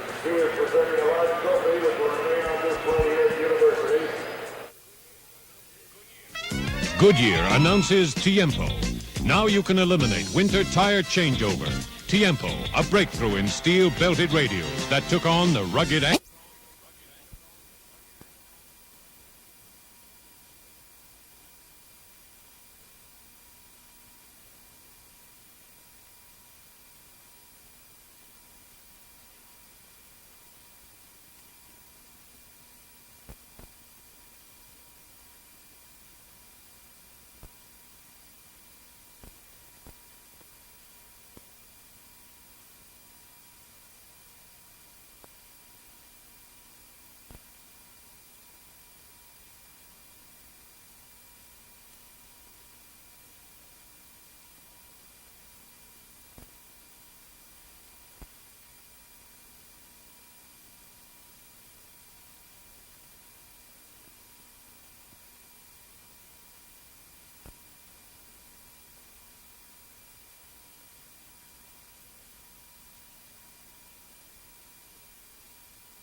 most frightening journey in the history of thrillers. My life has been threatened. Agatha Christie's classic whodunit, Murder on the Orient Express, right after the Hardy Boys, Nancy Drew Mysteries, and the $6 Million Man. Tomorrow night, starting at 7, 6 Central on Mountain.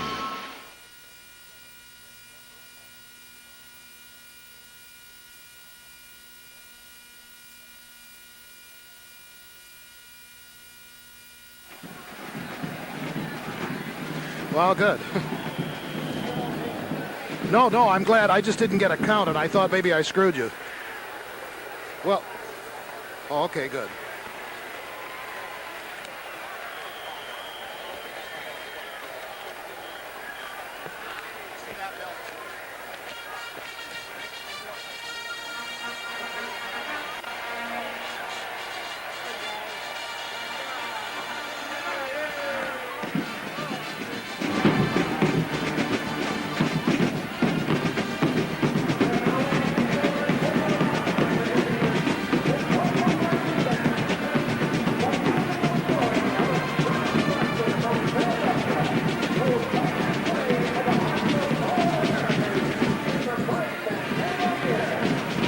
Bill Fleming, along with Keith Jackson and Ara Parsegian, back at the Coliseum in Los Angeles, where the halftime score is the Trojans 3 and the Crimson Tide nothing. The score coming with 6:21 to go in the first quarter. A 32-yard field goal by Frank Jordan. That was all the scoring up until the last couple of seconds of that first half, when SC blocked an attempted field goal by Alabama that would have tied it up.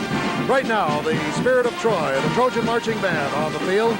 And I don't have to tell you what that song is. The theme from Rocky.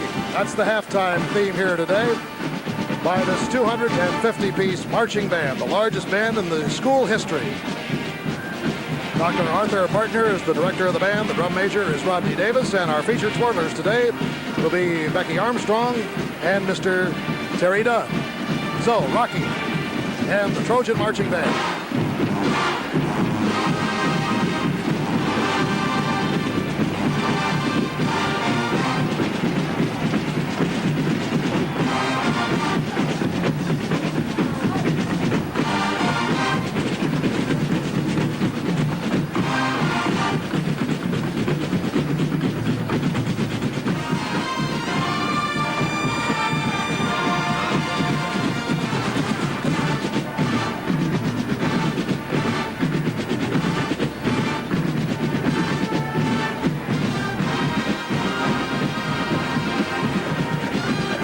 first sign that was up there was Roll Tide, and now it's Roll Over Dead.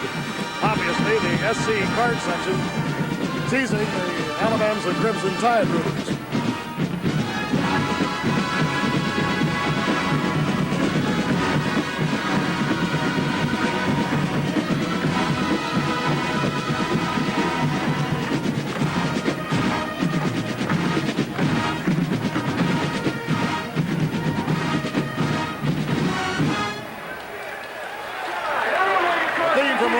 By the Trojan Marching Band. This Alabama USC game is being brought to you by Texaco, working to keep your trust for 75 years by bringing you quality gasoline and other fine automotive products. By all the new 1978 Chevrolets, now at your Chevy dealers everywhere. By Kentucky Fried Chicken. For hot, tender, finger-licking good chicken and fixins, a good meal is still a good deal at the Colonel's. And by the investment firm of E.F. Hutton and Company Incorporated. When E.F. Hutton talks, people listen. And right now we are listening to the Trojan Marching Band. And very shortly we're going to be going to Dallas for an update on the Texas-Oklahoma game. Right now, it's Take It Back.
Trojan Marching Band, as Southern Cal is spelled out on the far sideline in the card section.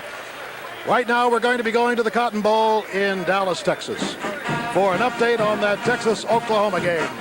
We're going to be going to our colleague Al Michaels, who has been covering the game, and of course we'll be back here for the rest of the USC-Alabama game. But right now, let's go to Texas and the Cotton Bowl and Al Michaels.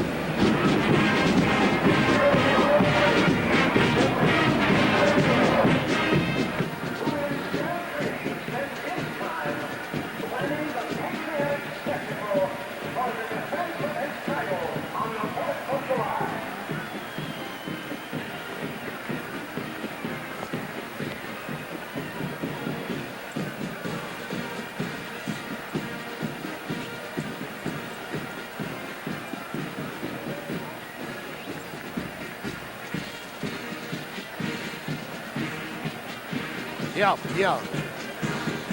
Well, I'm going to kind of leave it up to you, but I think that we ought to lead off with Penn State. That seems to be the most interest in the East. Okay, let's do Michigan over Michigan State.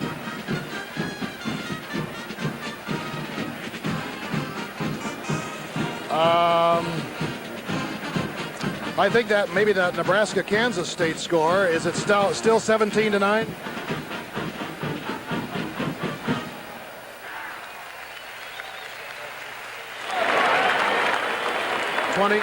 In the fourth quarter.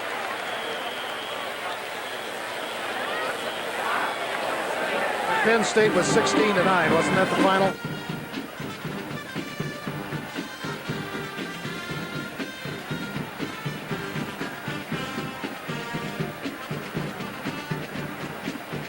No, and then I think we ought to do the baseball.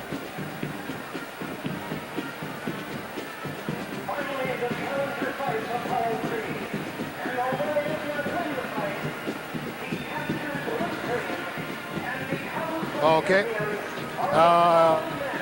Then I'm going to cue the USC campus, and you'll give me a count to that, right?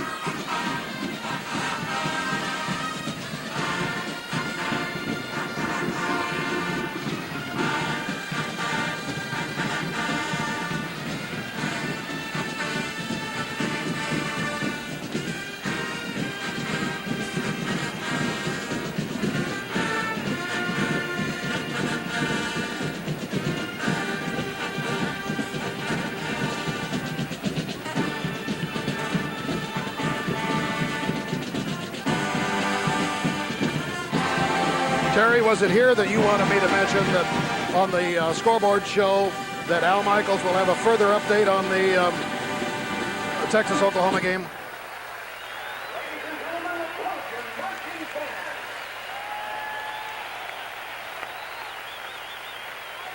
Okay, I won't even make any mention of it then.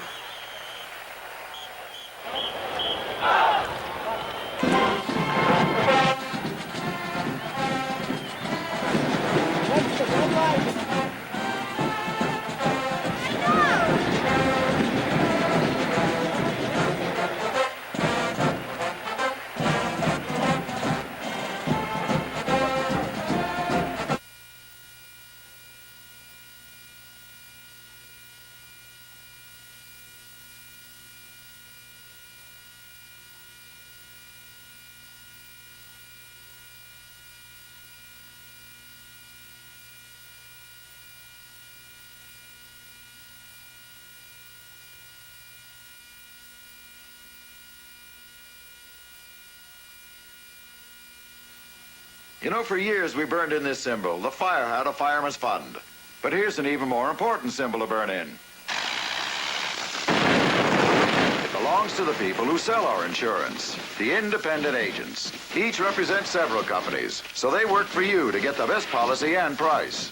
Naturally, we hope your agent picks Fireman's Fund. But make sure you pick an agent with this sign, and you won't get burned. In the yellow pages, Fireman's Fund Insurance Companies. All right, it sounds like quite a game going on in the Cotton Bowl, and we have quite a tussle going on here in the Coliseum in Los Angeles, with SC leading Alabama by the score of 3-0 in a game that's just as exciting as the score would indicate. Let's take a quick check now on some of the other top games going on around the country. These are finals. Penn State defeated Utah State, but not easily today, 16-7. Michigan over Michigan State, 24-14, but the Wolverines were behind in that ball game at one point, 7-0. In the fourth quarter, Nebraska now 20-9 over Kansas State. And in the baseball playoff score, the New York Yankees have defeated Kansas City by the score of 6-4. So it's all tied at 2 apiece in that one. And of course, the National League playoff game will be coming up tonight. We'll be back in just a moment, but right now let's take a tour of the Southern California campus. The University of Southern California was founded in 1880. The city of Los Angeles was just a little town, not yet famous even for its orange groves. Today, the city and the university are internationally famed centers of commerce and learning. USC formally welcomed its class of the century 2 days ago.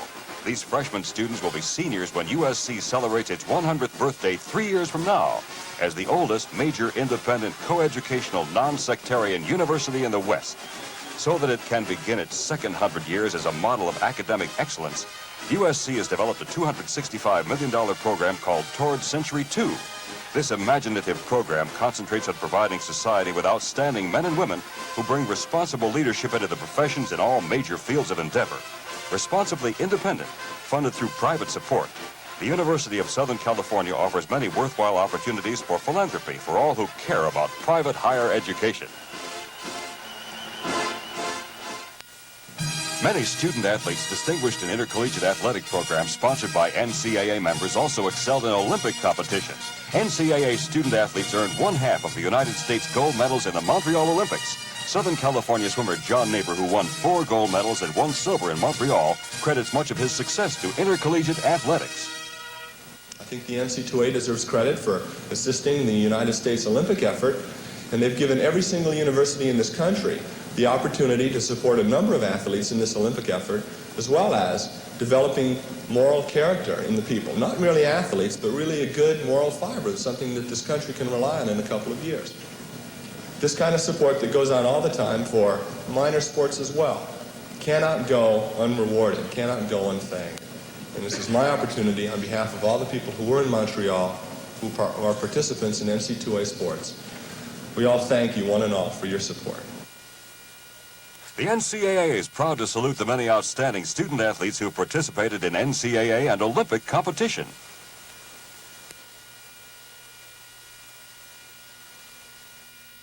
All right, Keith Jackson, Ara Parsegian back here at the Coliseum in Los Angeles. Bill Fleming, of course, has been filling you in on what's been going on in other games around the country. In this ball game, it's a simple 3-0 score.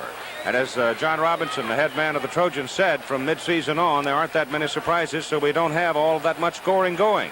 USC's only score of the game, and the only score we've had by either, was this 32-yard field goal by Frank Jordan. It came at the end of the first offensive possession by Southern California. When they started moving the ball, it looked as if they were going to be able to do what a lot of us thought they might do, and that would be run Alabama's ends and occasionally work it off in the middle.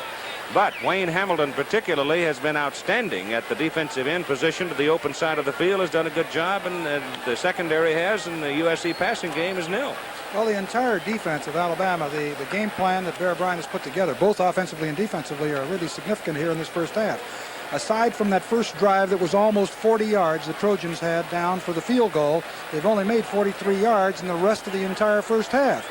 To show you the type of defense that Alabama has been playing. This is a real dogfight, and as I said at the top of the show, I said, hey, don't count the Bear out. He always comes up with something, and he certainly has here going against the #1 team in the country.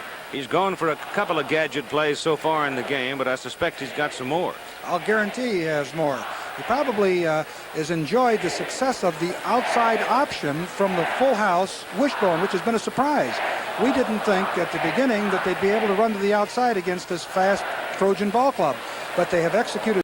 The lead back has been blocking well. Both quarterbacks have been executing well, and they're moving the football.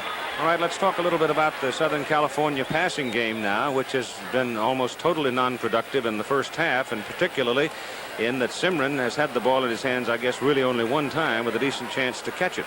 Well, I think the ineffectiveness of the Trojan passing game is directly related to the fine job that Alabama is doing defensively. They're mixing up their coverages. They're blitzing once in a while. They're dropping off with full coverage. Their timing has been right. They have guessed right, with the exception of the one time that Hurdle went back and threw on first down, which I thought was a pretty good choice. But the percentages from scouting, apparently, the Alabama is doing a great job in guessing right on all the plays that the Trojans are calling. So that the secondary of Alabama, as well as the pass rush, has been excellent. This young Alabama defensive team, I think, has matured, and they're playing an outstanding game. Let's talk in terms, though. We've mentioned the heat several times, where it is a little better than 80 degrees out walking them down the street here, but down on the floor of the Coliseum, it's got to be in the probably low 90s, so we've had a lot of substituting in the ball game, but the heat and the depth of the bench is going to tell us something before it's done. Well, in the first half, the Trojans used 48 men. Alabama used 42. That tells you a little something. Normally, you'll play between 28 and 30. So they both are aware of the heat, and they know that the outcome of the game could be determined by which team is freshest at the conclusion of this contest. So we played a half of it. A big ball game for national image. And at the halftime, USC leads Alabama 3-0. Second half coming up. Hey, let's see how some owners of America's oil companies live. These Texaco stockholders, plus over 2 million other Americans, invest in America's oil industry. In 6 companies alone, over half are women. Almost half are retired. 12 million more invest through organizations like mutual funds. Who owns America's oil companies? Over 14 million Americans trusting in companies like Texaco. We're working to keep that trust. I'm Jim McKay for the digital Tough Enough to Be a Timex, Timex Marathon. We strapped it to Otis Sistrom to prove how tough it is. Timex Marathon shows the time all the time, without pushing a button. Built solid to keep running, and just look at the kind of punishment it can take. Timex Marathon, the digital Tough Enough for Timex. And Otis Sistrom. I like my chicken finger looking good. The Colonel's secret ingredient is his herbs and spices, and mine is my smile. The people are always pleasant. I guess they know to serve them a good product. I think it's great. If it's not good, I won't sell it. Always good. I love it. It's just good chicken. I like my chicken finger looking good. Feels like my tummy's just asking for some Kentucky Fried Chicken. Good chicken, Colonel. Thank you. We have a chance for a quick word with Coach Paul Bear Bryant of Alabama. Coach, you must be very, very proud of your defensive unit. Well, I'm proud of the entire team. They're trying as hard as they can. I think We hurt ourselves with our kicking game in the first half. We got the penalty on Ozzie Newsom's long run, and we got the field goal block. We hung in there real well. We felt like before the game that if we could stay close at the half, we'd beat them in the second half. That's what we think we can do. Okay, Coach. All right, back to you, Keith. All right, Bill. There's a couple of Trojans of the future, huh? A 3-0 ball game with Southern California on top and Alabama ready to kick it off now. It'll be Roger Chapman hitting it, and deep for USC, Dwight Ford and Rod Connors. Connors, number 17. First time we've called his name. The referee, and I could correct that, Dave Kamansky, not Paul. The list of officials I was given, Paul Kamansky, but it is Dave, and I should have known that. Kick is deep into the end zone. Rod Connors will put it down. Southern California will get it first down at the 20. Now let's go back to Dallas, Texas, and now Michael.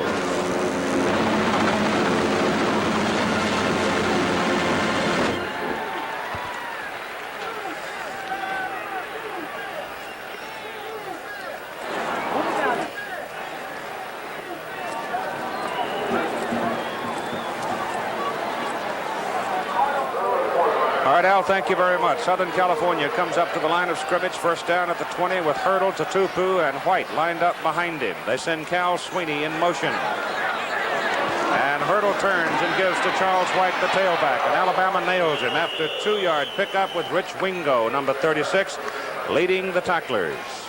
The Southern California offense lines up this way with the backfield consisting of Hurdle at quarterback, White at tailback, Tutupu fullback, Sweeney at flanker, Simran the wide receiver.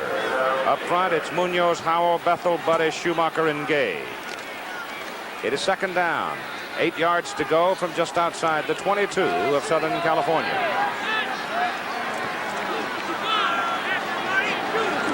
Hurdle to throw on second and long.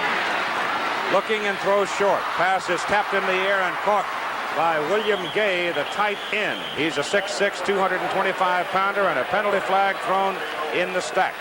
So let's get some definition from Dave Kamansky on the penalty. And we got a couple of flags down. It's against Southern California. I believe he indicated personal foul, didn't he? Yeah, it looked like it came late there, just as he was being tackled.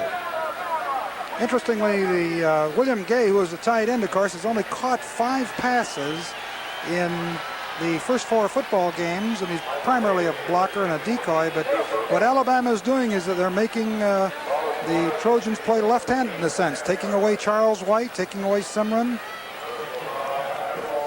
So it's a dead ball foul that came after the whistle had blown, and the penalty flags were thrown in there, and that could have been it right there with Charles White coming across hitting somebody. Not literally, but blocking somebody too late. Third down, and they need 15. And Hurdle gives it on a throw to the tailback, and Charles White gets a hold. And he breaks it out near the 30-yard line. Just short of a first down, though. Great draw play. Alabama sets up its defensive unit this way.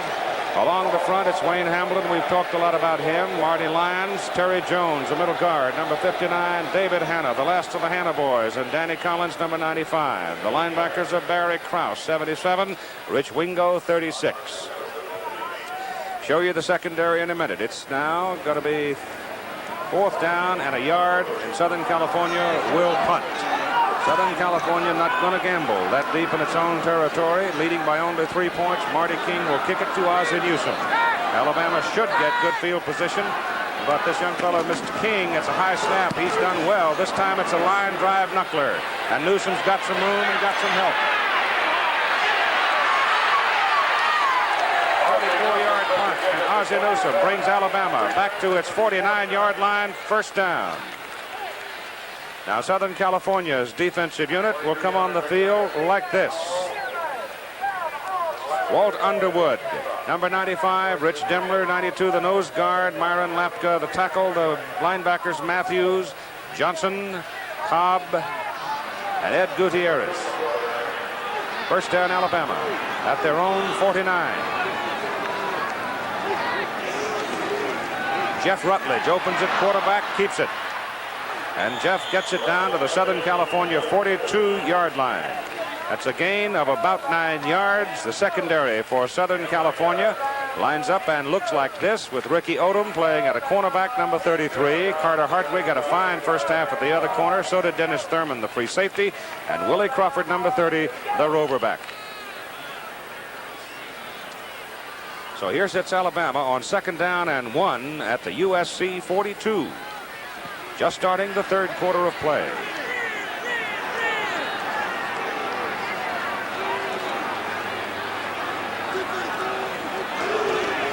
Johnny Davis, there's your first down, and a penalty flag goes into the heat. Jimmy Davis carries for the first down. Penalty marker. I thought I saw an indication of a face mask there. Another 15 then, if it is. That'll put them down there in good field position. Alabama had been inside the 15 on one occasion in the first half and came away empty. And here's the 15-yard mark-off against Southern California as we have another look. Let's see if we can see what happens here. There it is right there. It looks like 96. Myron Lapka reaches out here inadvertently. And you can see he has John Davis's face mask. Good call. 80 yards in penalties against Southern California, 30 yards in penalties for Alabama. The Tide has the ball, first down at the Trojan 24.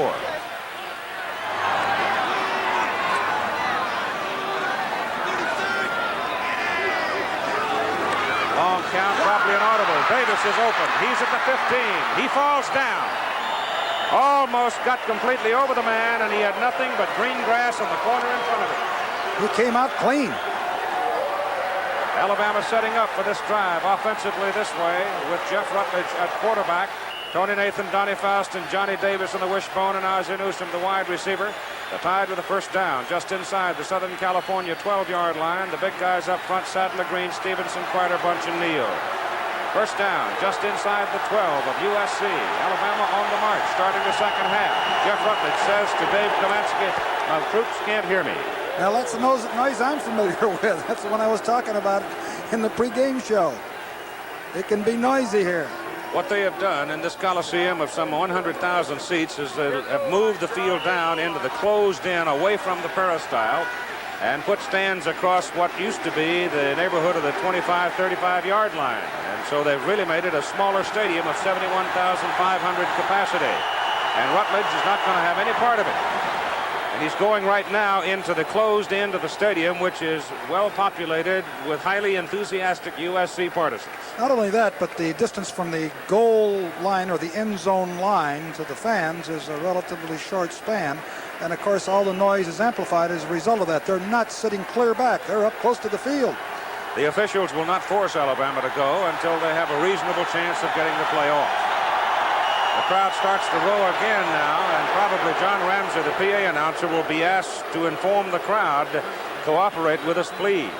Well, and somewhere down the road, it'll come to the point where Dave Kamansky might have to consider a flag. Well, what's happening, I think, Keith, is that Rutledge is trying to call an audible at the line of scrimmage. He does not want to waste it down, and the referee might instruct him to pre-call a play. I don't know. We'll have to wait to see here. If you pre-call a play, you won't blow the snap count, but if you're trying to audibilize, you can waste it down, make an error that could be a fumble and a turnover that could be very costly. First down just inside the Southern California 12. The crowd's roaring again. Rutledge pulls the trigger. Outside it comes. And it's Eichner getting inside the 10. Down to the 5 for a 7-yard pickup, and Dennis Thurman knocked him out of bounds. Well executed in the pressure situation. The option play, Rutledge just turns to his left, fakes the ball to Davis, comes on down the line, is forced to pitch, makes a beautiful pitch to the left. Eichner comes to the corner and picks up 5 yards before he's knocked out of bounds. He's gained 32 yards on 7 carries. It's second down, 3 yards to go, 3.5 from the 5 of USC. Rutledge goes to the wide side. He hands it off to Johnny Davis, the fullback. And Davis over the right side behind Bunch and Kreider. Gets it to the 3-yard line. He'll be just a little bit short of his first down. Well, it's a tough call right here. You need the first down. They can get a first down inside the 1, and if they miss it, they may have to go for the field goal. Since the first quarter of play, Alabama has been dominant offensively in that they run off 9 first downs to only 1 for Southern California. 3rd and a yard and a half for the first down. And again, Rutledge comes off the ball and turns to the referee, Dave Kamansky. Southern California this season in the previous 4 games had not been scored on in the first half, and they kept that string going today. Well, Coach Bryant, as he was interviewed at halftime, commented that he felt that the ball game was theirs in the second half. At least he felt that way, and I think this is what you got to sell your ball club to begin with. You got to make them believe that, and certainly the Tide is playing just exactly that way, like they believe that the second half is theirs. They've driven down the field and they're in good position. All right, let's set up the backfield as we see some changes being made for Alabama. Time is called for the moment. Score still 3-0.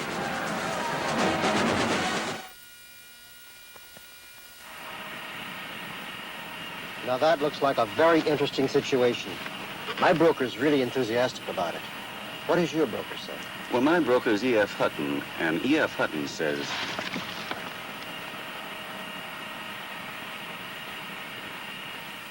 When E.F. Hutton talks, people listen.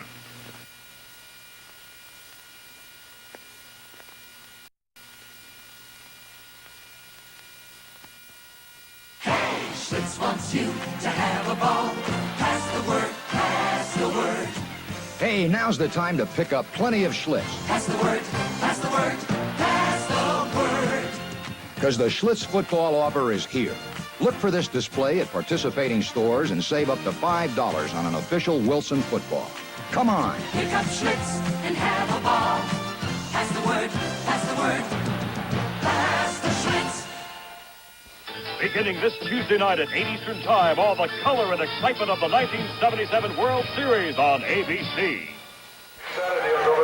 An Alabama partisan anticipating success here on 3rd down, 1.5 yards for a first down. The football is sitting at the 3 exactly. They've got to go inside the 2 for the first down.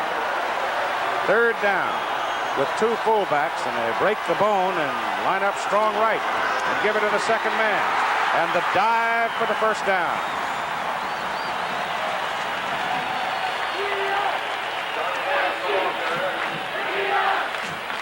Lapka anchored the defensive front along with Matthews and Kenlon for Southern California. And it's going to be 4th down, Alabama. They did not get the first down. 4th down and about a foot for the Crimson Tide. They're going for it.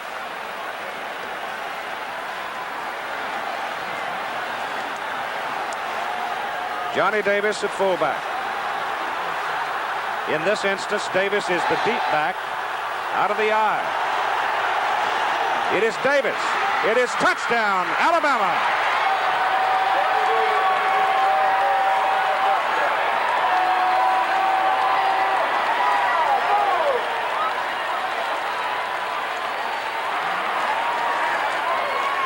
On 4th down, and a foot to go for a first down from the 2-yard line.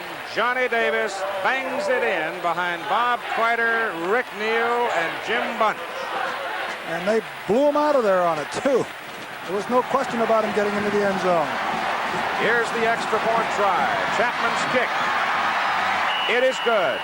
With 9 minutes and 52 seconds to play in the 3rd quarter, Alabama takes the lead 7-3. I'm Johnny Rutherford. You know, only Xerox offers you 3 portable copiers with these features. This one makes clean, crisp, regular-sized copies. This one makes regular-sized copies and large copies of large documents. This one makes regular-sized copies and large copies and small copies of large documents. These Xerox copiers, they're terrific. But you know why I like them? Because they're on wheels.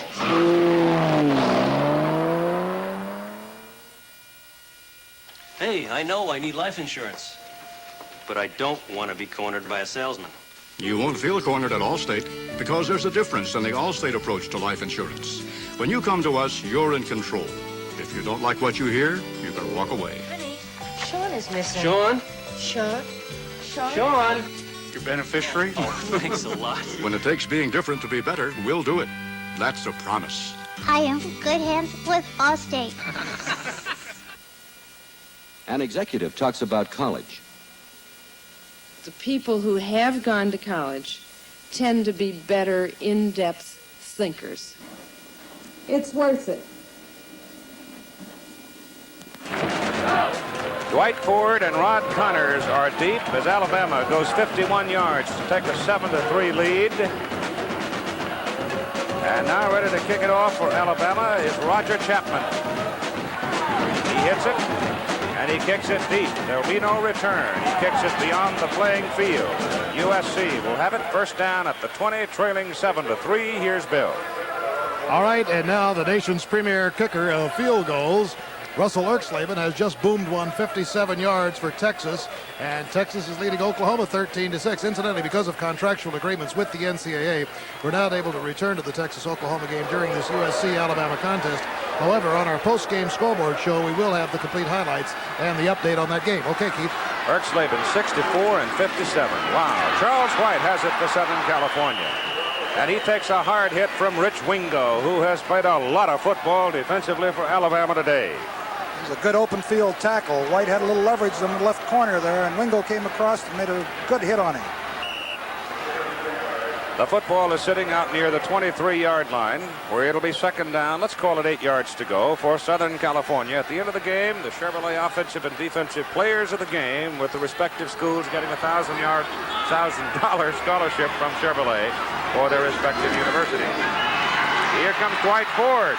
And Ford cannot get away, and we've got a penalty flag thrown in the stack at the 25-yard line.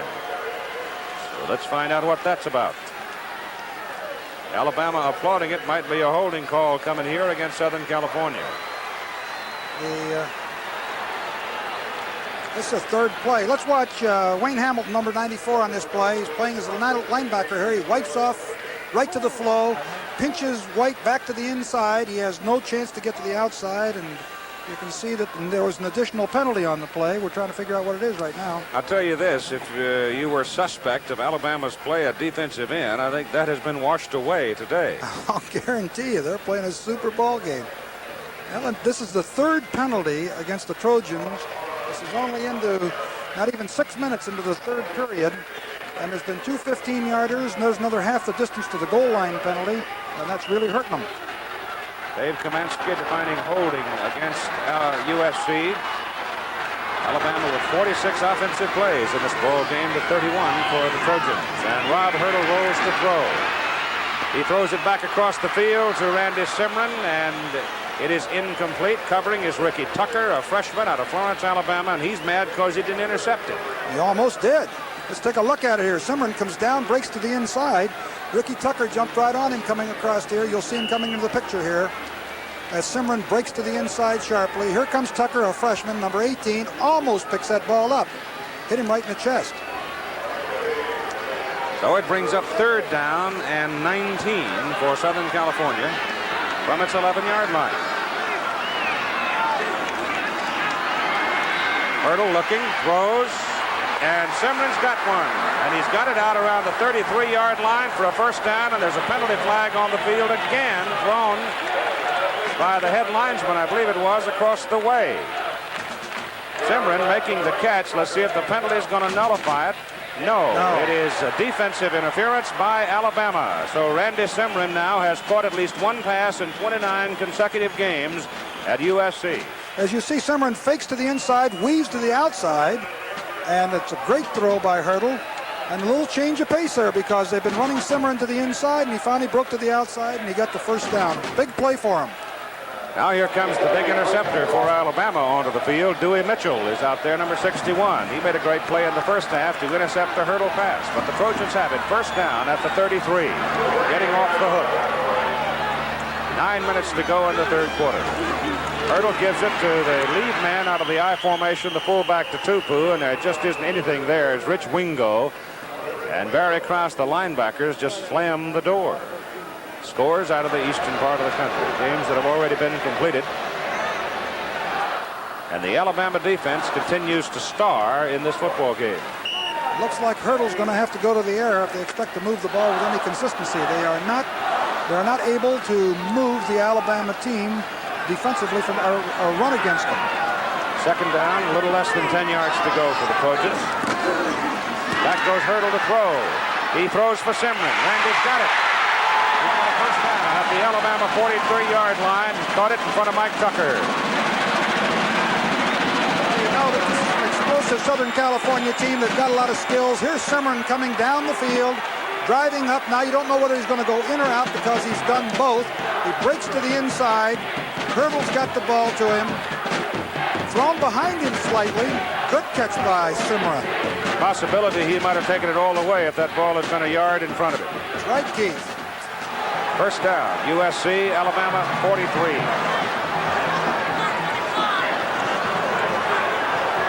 Movement by the Southern California offensive front. That'll cost the Trojans another 5. Looked like Hurdle probably audibilized at the line of scrimmage. That's 97 yards in penalties. It's 45 just in this quarter. Tell you can't make mistakes like that against a good football team. Now you come up with first down and 15 yards to go. Duke beating South Carolina today 25-21, and Clemson, the old Tigers, are doing some clawing and scratching. First down and 15 now from the 48 of USC. Alabama with USC. That's Dwight Ford, and he almost wiggled out of there. Number 95, Danny Collins, was the man that brought him down. He got away for just a second. LSU coming back to beat Vanderbilt in the Southeastern Conference. Georgia getting a one-pointer over Ole Miss. And Georgia Tech jumped on Tennessee 24-8. It's a big turnaround from last year. I think Tennessee beat them about 40-0 last year. Right. Second down, 11. Southern California from the Alabama 44. Hurdle's pass is away. Simron is there. First down, Trojans. Alabama 24. Mike Tucker made the stop, but Mike Kramer, the free safety, was blitzing on Hurdle, and he almost got him. He almost got him is right. They went into a blitz situation. Simron just came driving down the field. He's getting too much cushion from Mike Tucker, and is able to turn inside. Hurdle put it right on the numbers, but he almost got knocked down by the blitzing rover. Simron now 3 catches, 68 yards. Hurdle in passing, 6 of 11, 85 yards. First down, Southern California. Alabama 24. Dwight Ford. And Ford takes it inside the 20 to the 18 before Rich Wingo makes the stop for Alabama. Iowa beating Minnesota 18-6, and after Minnesota had grabbed a couple of wins over the schools from Washington and the University of Washington and UCLA, I think that might be a surprise in the Big Ten. Sure is. Rich Wingo is playing quite a football game out there. Hoosiers got another win today. Ball is near the 18 of Alabama. Second down, 6.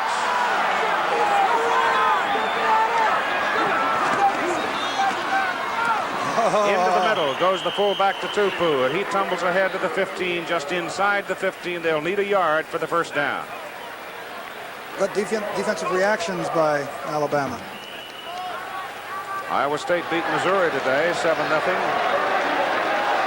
Happy day for Earl Bruce, SMU and Baylor, and Louisville won over Tulsa 33-0 in their ball game. At the 15 of Alabama, third down, 1 USC. Stanford leading UCLA in the second quarter, 16-7. Without Benjamin at quarterback. Here's the power sweep out of the tailback, and Charles White. I don't believe he made his first down. Number 64 and number 94 involved in the play, and Hamilton was the first man to make the hit. It is fourth down. Dwayne Hamilton's having quite an afternoon. Here you see him at the defensive end. Gives a little ground, comes wiping off to the left. Watch him put the shot right here that knocks Charles White back and keeps him from making the first down.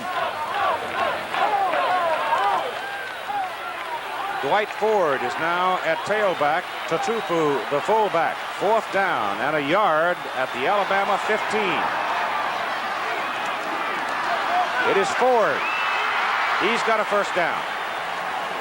See where he marks the ball.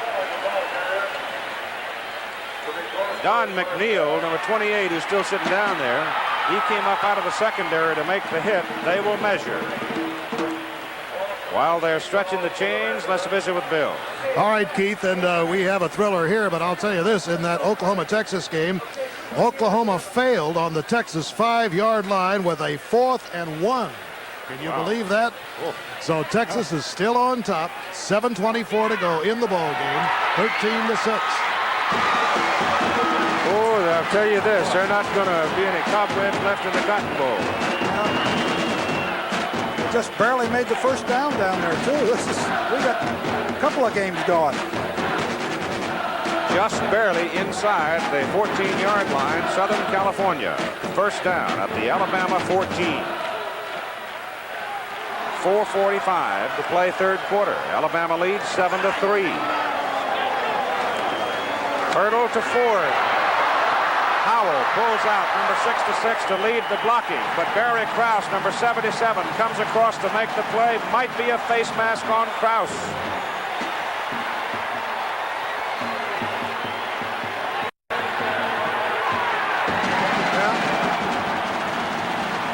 So the penalty flags now are haunting both teams. Krause came across, penetrated. Howell, the pulling guard, missed him on the block. Krause got behind him and reached in to grab. It is here. Let's see who grabs him here. Gets leverage on the corner. This is a big penalty here. I guess that's Barry Krause. He does. I guess he gets his mask right there. Yep. So the penalty puts the football now at the Alabama 7-yard line. First down. They need 3 for a first down, 7 for the touchdown. It's Ford to the 5. Right near the 5, where it'll be second down and a yard for the first down.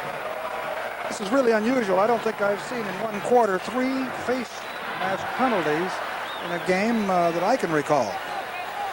Well, you're into a situation when you get down here where you just literally got to grab whatever you can get a hold of. Well, but that penalty was a crucial one. Washington State, look at that. California ranked 10th in the nation, trailing the Cougars third quarter, 10-0. It is second down, the better part of 2 yards for the first down for Southern Cal at the Alabama 6. And it's to Tupu, and he's got the first down. The Trojans will have it first and goal to go right about the Alabama 2-yard line, with John Morrow, number 84, getting a piece of the action defensively. Mosse to Tupu. John Robinson says trying to tackle him is like wrestling with a fire hydrant. A mean one. I'll tell you this, he had Brad Buddy and John Schumacher up there doing a job for him too. They blew him right out of there.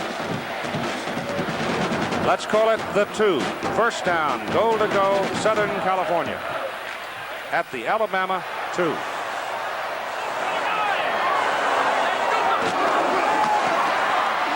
Nope. Maybe to the 1.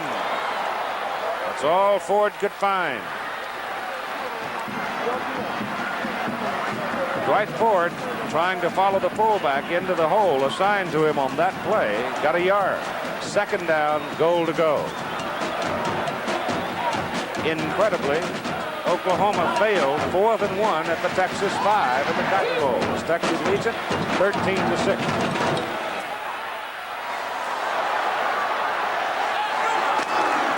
Tupu. No, didn't make it. Alabama stacks him at the goal line. It'll be third down and goal to go. Great goal line defense by Alabama. They're really making them go the hard way.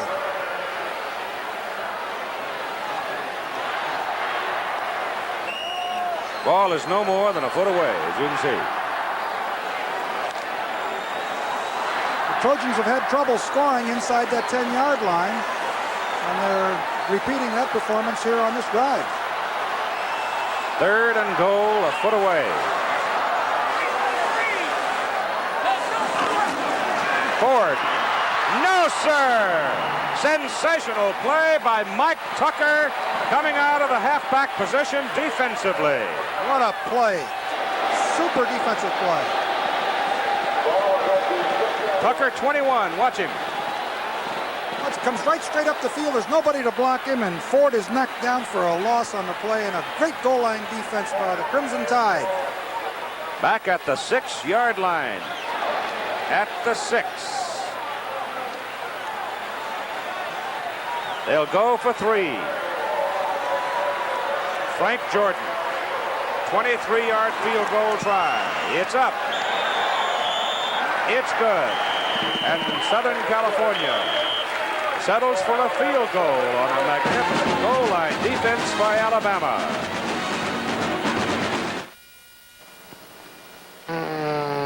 This is the Poland Micro 25, a powerful lightweight chainsaw that costs less than you'd guess. $172. $139.95. $153. It has automatic chain oiling, a super quiet muffler, and features you'll find only on more expensive saws. Poland's price, $79.95. $79.95? The Poland Micro 25. Poland quality at a price that's less than you'd guess.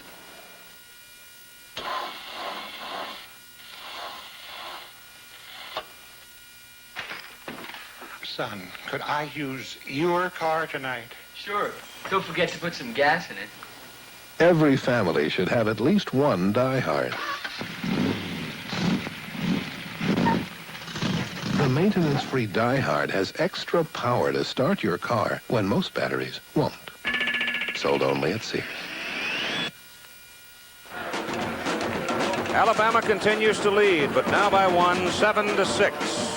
With Tony Nathan and Major Ogilvie deep for the white-shirted Tide. Magnificent goal line defense. And USC settles for the field goal as Rob Kerr will kick off.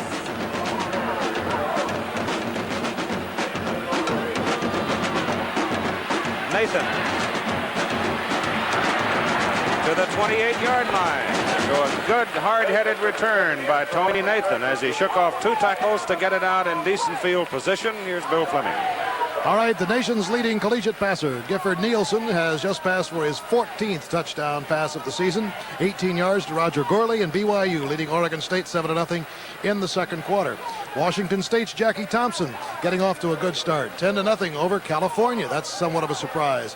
And in the UCLA-Stanford game, Rick Bayshore started at quarterback for Stanford. Theodis Brown has come into the ball game for UCLA. First down, Alabama at the 28-yard line. Jeff Rutledge at quarterback.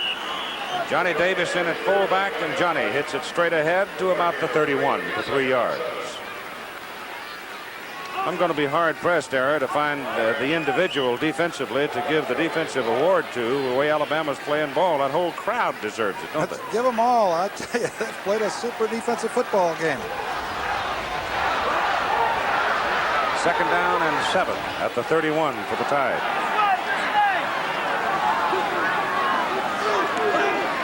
Rutledge, upfield he goes. There's a mask. There's a face mask. Reaching in is Clay Matthews trying to get a hold of Jeff Rutledge, and he inadvertently got the face mask. And the flags are flying. The laundry's on the field, and that must be what, the 4th or 5th face mask? It's fourth, I think, and that was such an obvious one. He reached out, you know, that first down, and of course this penalty that'll go along with it will give the defense, the Alabama defense, some breathing room. I'll tell you what, that defense has played and been on the field so long, they need a little spell, and that's a big first down for them. The march goes all the way into Southern California country to inside the 48 of USC. It's incredible. 4 mask coverage. Here Rutledge just keeps the ball. And that's such an obvious one there, and that's very dangerous. It really is. The rule is in there for a specific purpose. 110 yards in penalties now for Southern California. 110. First down, Alabama. Rutledge to Davis. And the big piano player just hammers it inside the 45, close to the 43. Here's Bill. All right, the final is now in. It is Texas over Oklahoma, 13-6 in the Cotton Bowl. Earl Campbell rolled for 124 yards today. The Texas fullback really coming into his own. Oh, it'll be hook 'em horns in Texas tonight. Sure Mercy. will. They've been waiting a long time for that one. Biggest win Freddie Akers ever have in his career. I don't care what happens from here on. Second down and 7. Outside, Nathan. The Tide is rolling. First down, Alabama at the Southern Cal 32. Southern Cal is having difficulty stopping that outside option. The execution on the part of Alabama is outstanding, and the Trojans cannot stop that outside option. Rich Demler, the middle guard, nose guard for USC, and Dennis Thurman, the tackle. The tip-off on it for the nose guard, as we've run out of time, was that there just simply was nobody to block him, so he pursued the play. So the third quarter is done here in Los Angeles. Alabama 7, SC 6. You know, Fireman's Fund says, for the best insurance, look for our fire hat.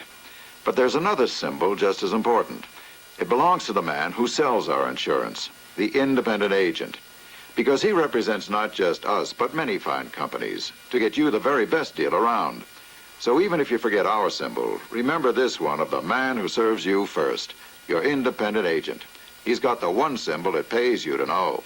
In the yellow pages, Fireman's Fund Insurance Companies. See what's new today. Last year, Chevrolet introduced a new kind of six-passenger car. And like hot dogs and apple pie, America is eating it up.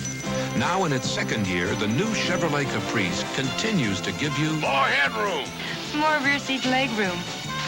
More trunk room. More manageability in city traffic. More mileage. the beautiful new Chevrolet Caprice. Now that's more like it. Saturday, families Christy McNichols and Soap's Richard Mulligan sail on the Love Boat.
Alabama has the football. First down at the Southern California 32-yard line, leading 7-6 in what has been a defensive struggle in Los Angeles. First down for the Crimson Tide, with Jeff Rutledge pulling the trigger. And it's Rutledge turning inside to the 30. He had Lou Eichner trailing, and a fumble, and Southern California comes up with the ball. Carter Hartwig reached into the stack and came up with the ball. No, they called it dead, it looks like. Did they? Now it's going to remain in Alabama's possession. So suddenly Southern California exulting. Now the defense has got to come back and shut my mouth. I'll tell you, there's no one Trojan supporter that's a little nervous right now that played here.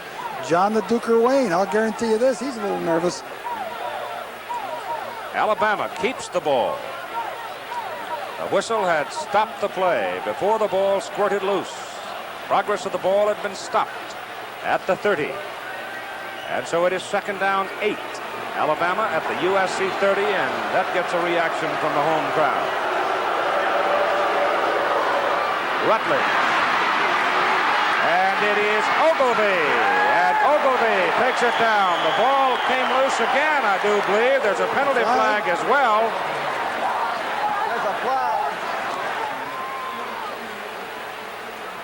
Willie Crawford standing out there holding the ball. Personal foul call against Southern California.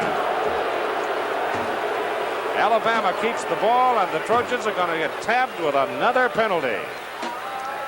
I'll tell you, the Alabama halfbacks are really blocking beautifully on that option play.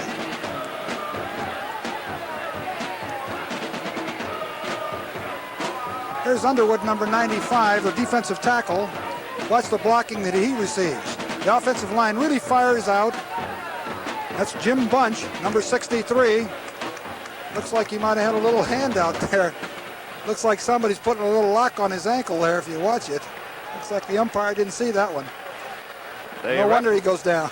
The referee, Dave Kamansky, has called his colleagues involved in the play, and they are discussing it here so that they come up with the ultimate decision that is correct. Dennis Thurman, the defensive captain out there for Southern California. Jeff Rutledge and Dave Sadler, offensive captains for Alabama. Now Ozzie Newsome has come over to join in the conversation, and it is Newsome who indicates, as you can see, that the penalty will be accepted and it will go against Southern California. Well, if you take a look at the statistics, they're pretty even. 194 yards, total yards for Alabama, 202, but the dominance of the running game and the possession of it. You can see that USC has been able to do it on their passing game. Let's see, there's another person, another foul. Another foul? It's all the way down to the 9-yard line. And that'll come up to a total of 118 yards and penalties against Southern California in the ball game today. 118 yards. How many in this quarter? There's been 68 yards. 68 in this quarter. Those are the kind of mistakes that you just can't afford. I don't imagine she'll have any trouble getting the troops to stand up to let her walk down the aisle. It's first down. They need a yard and a half for another first down from the 9, and Johnny Davis is inside the 5 before he will be toppled. It is first and goal to go, Alabama at the Southern California 4-yard line. Well, he's come up with that tough yardage when it's been needed. You know, he's about 227 pounds, and he's a pretty good load going in there. Donnie Faust, 44, checks in. He's 210. He replaces Lou Eichner, who weighs about 175. They got old Davis nicknamed right, I'll tell you that. They call him the Bull. Major Ogilvy. No, it is Tony Nathan back in at halfback. So it's Nathan, Faust, and Davis behind Rutledge. First and goal at the 4. Nathan to the 1.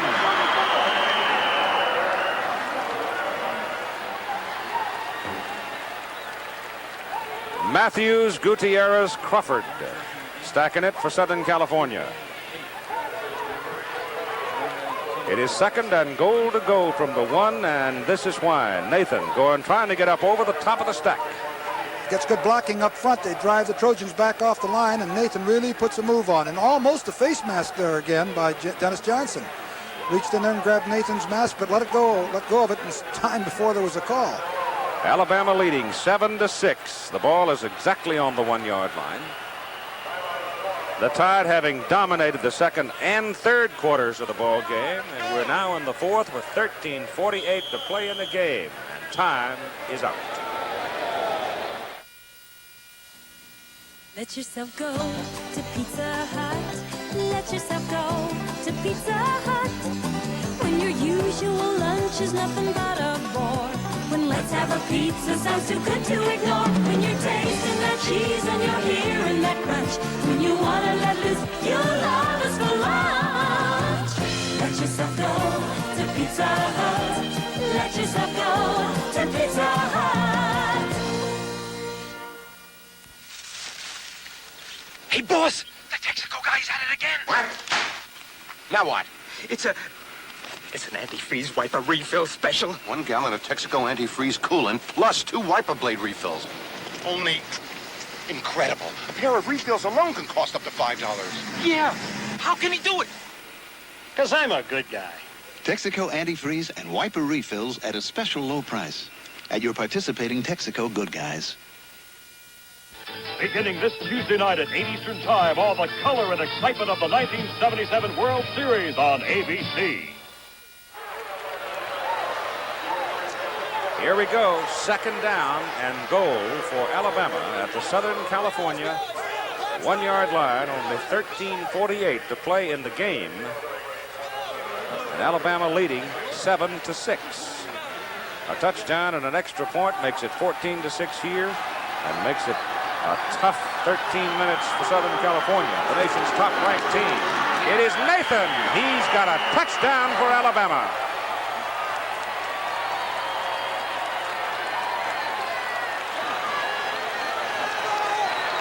Are they going to go for 2? They just might. Well, course.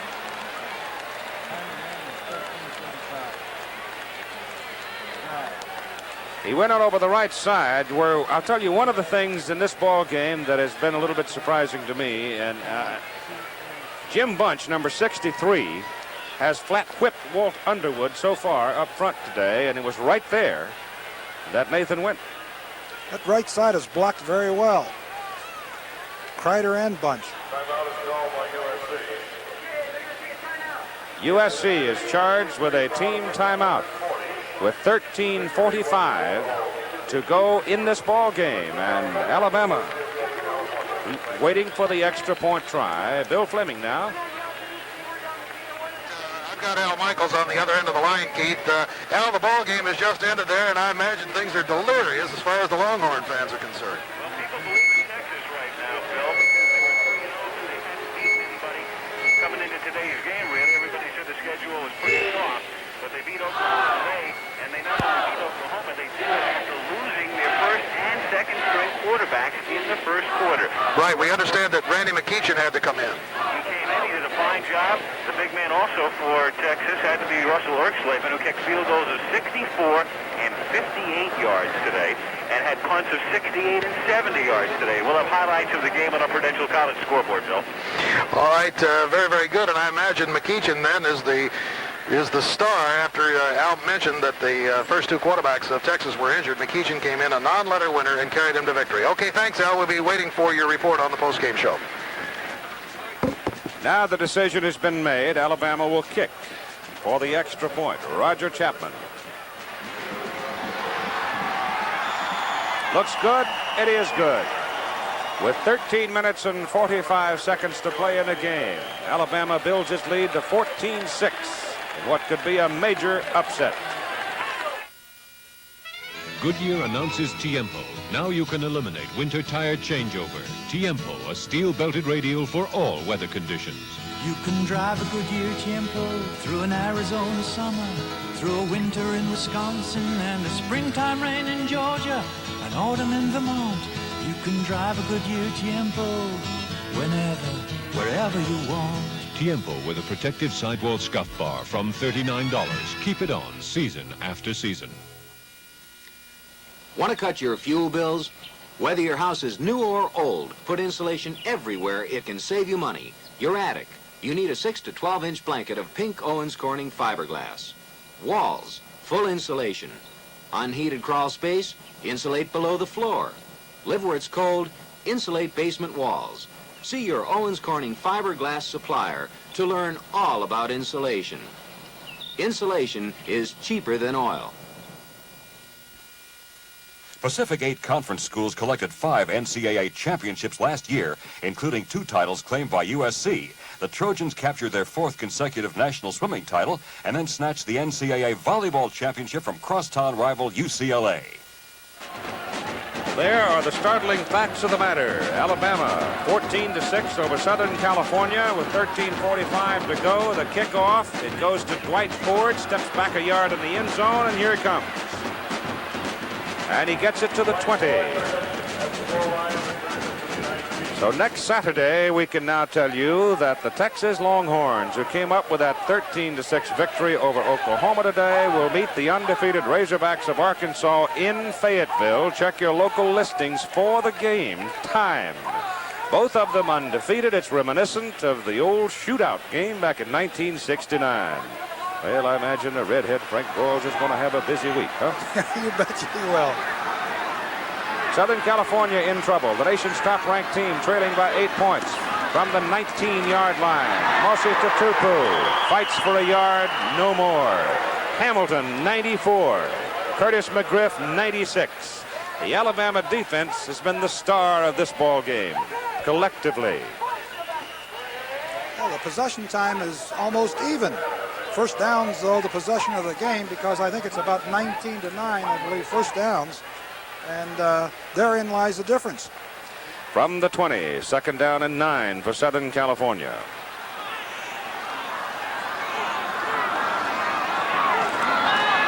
Hurdle to throw. Blocked. Intercepted by Alabama. The ball was blocked and then intercepted. Blocked by Curtis McGriff and intercepted by Wayne Hamilton. Hamilton, who had taken a blow from Charles White, it was blocked back in his direction, and would you believe it, the big defensive end caught the ball before it hit the ground. What a play. And so here's Alabama, first and goal to go at the Southern California 8-yard line, and 63,140 people sitting here in the Coliseum are stunned. Boy, you bet they are, because the Trojans were heavily favored. We're seeing quite an upset.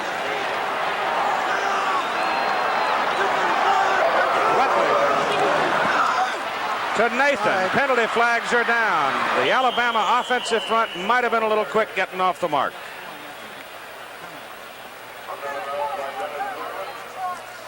It's been a penalty-filled ball game. There have been an enormous amount of mistakes.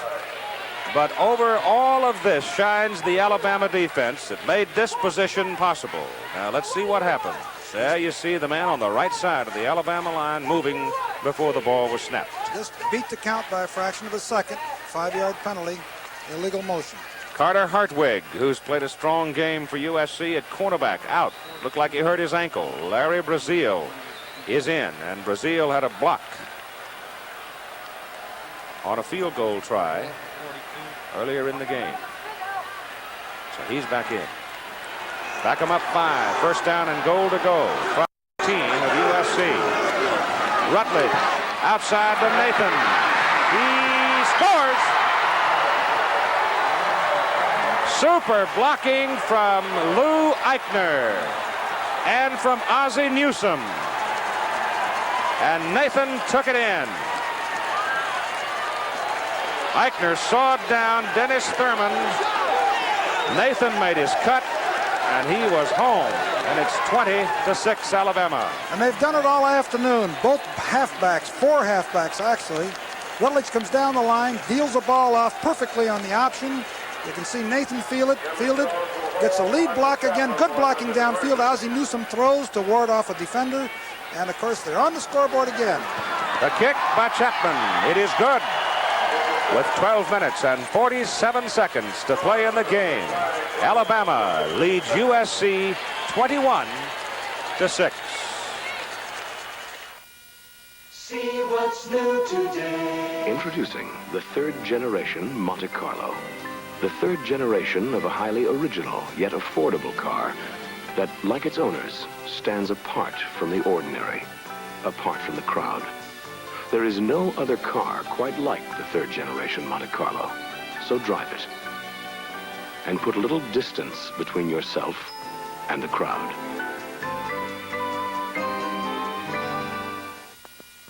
Here's to good friends. Tonight is kind of special. The beer will... Happy birthday, you old codger. Well, it's certainly not a tie. Open it. So tonight... Hey, so long, bro. I wanted to make sure we got something good to drink at this party. When you want the taste of a truly great beer, tonight, let it be Lowenbrow. Here's the good friends. Let it be Lowenbrow. Tony Nathan, there isn't a happier soul in the world right now. He just scored the touchdown to put Alabama out in front 21-6. He has 73 yards, the kickoff. It goes to Dwight Ford. Ford has been the most effective of the Southern California trio of tailbacks in this ball game. He brings that kickoff return to the 24. And now Southern California has 12 minutes and 40 seconds to work with as they trail by 15 points. A crowd of 63,140 on hand for the game, though it's my understanding more than 71,000 tickets were sold. Southern California, with the longest winning streak in college football at 15 games, in serious trouble now, having it snapped. Sweeney is in motion. He hasn't seen the ball all day. Rob Hurley gives it to Charles White. And White can't go anywhere. He has done almost nothing today since the first quarter. And David Hanna and Ricky Gilliland and Dewey Mitchell just swarming. That defense is just swarming them. They have no chance. They can't even get back to the line of scrimmage. The loss is back to about the 20-yard line.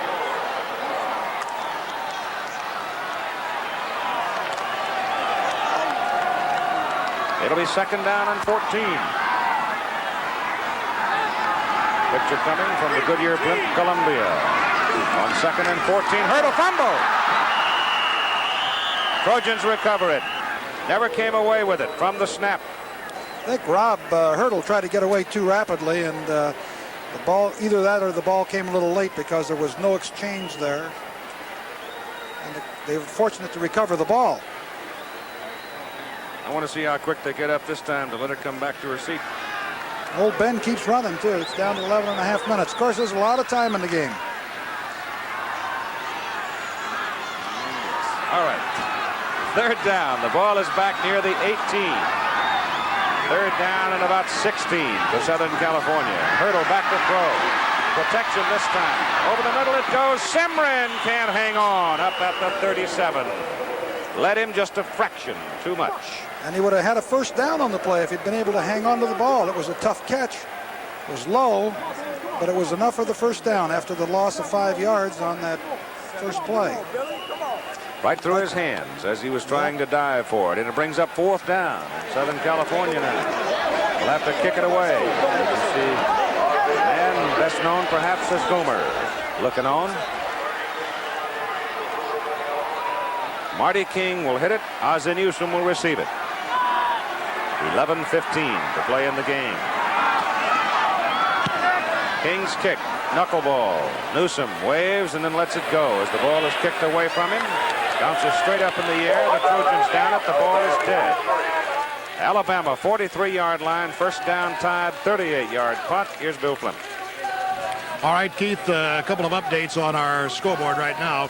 In the 4th quarter, Colorado over Oklahoma State 22-13, and BYU is now leading Oregon State 13-0 with Gifford Nielsen, the top collegiate passer, hitting 14 for 21 in the first half and 2 touchdowns. That's 14 and 15 for him, but he was also intercepted once. Okay, Keith. Boy, he's a thrower, though. I'll tell you that. Fine young man. Travis goes wide for Alabama. 1st down. They're on 43. They lead 21-6. And Stedman Shealy is in at quarterback. Keeps and comes to the 45 for 2 yards. Southern California to get back in the ball game now. They've got to have some luck with 10:50 to play. Yeah, they need the help of Alabama now, I think. A fumble, interception, which Alabama's unlikely to do. They're in the driver's seat right now. You can see the story on the 2 tailbacks, in a sense, Charles White of USC and Tony Nathan of Alabama. But Dwight Ford, I think, actually probably has more playing time today for the Trojans than does White. It is 2nd down and 8 yards to go for the Tide.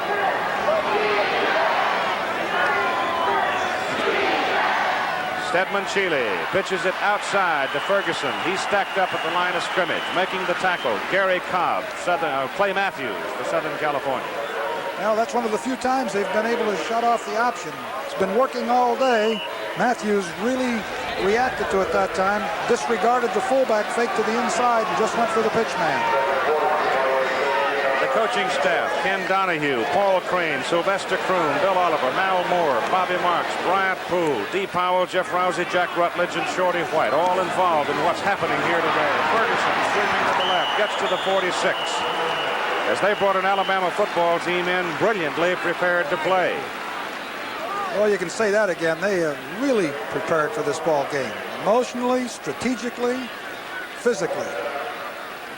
4th down coming up now as Alabama is unable to punch out a 1st down. 98-30, the yards of rushing in the 2nd half. And Lynn Kane drops back now to accept the punt from Buddy Holt. Good kick.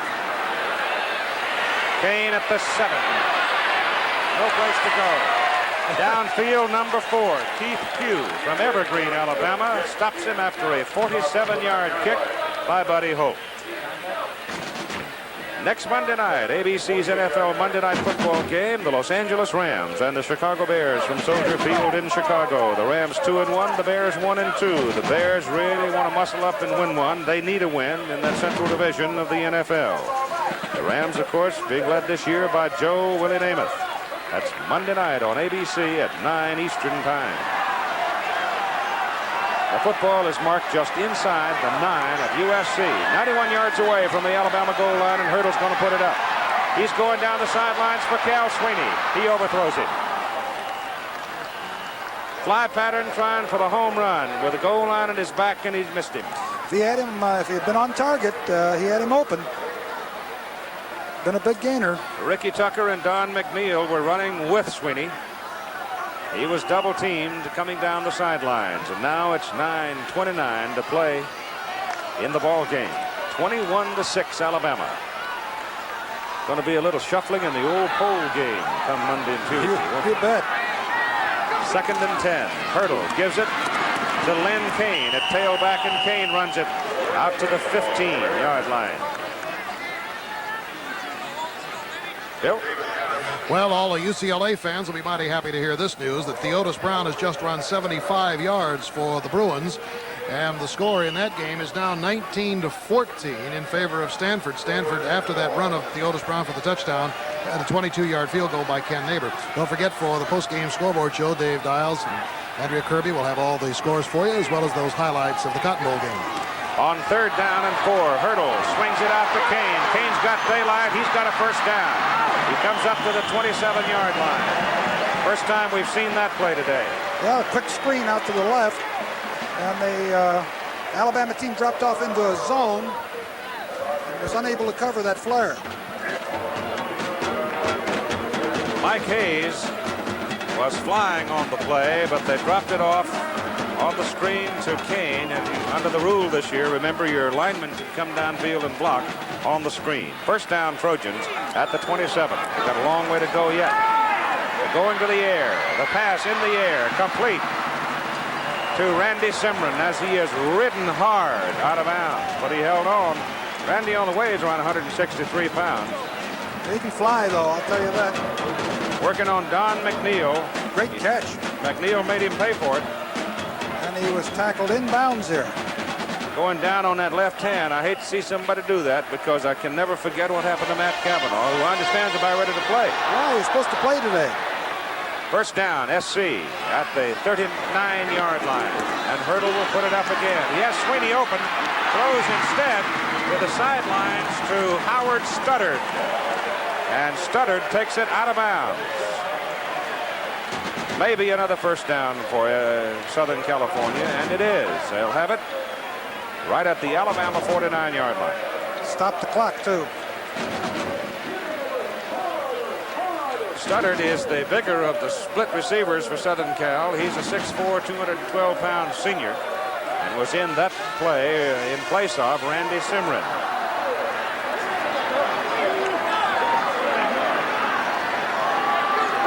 Hurdle gives the ball to Len Kane.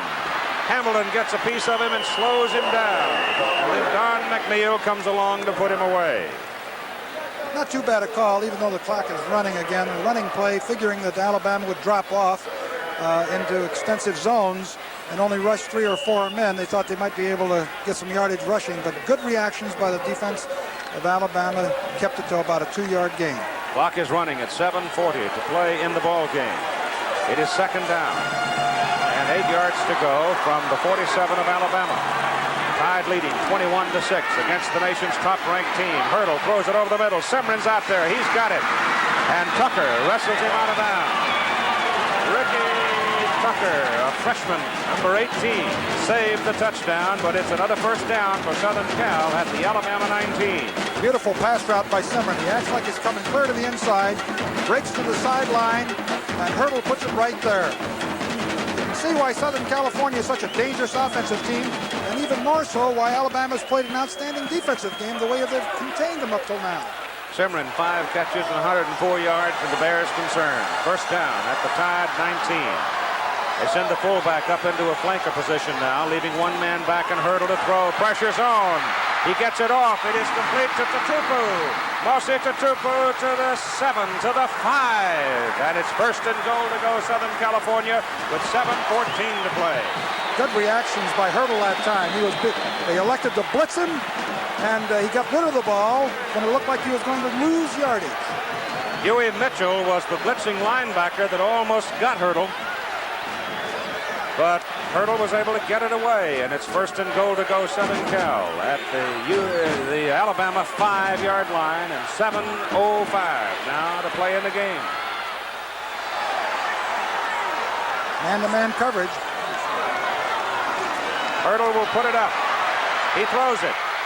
It is incomplete and almost intercepted. Intended for Cal Sweeney, and number 21, Mike Tucker, got his hands on the ball instead. I think they had a little mix-up there. Let's see whether or not.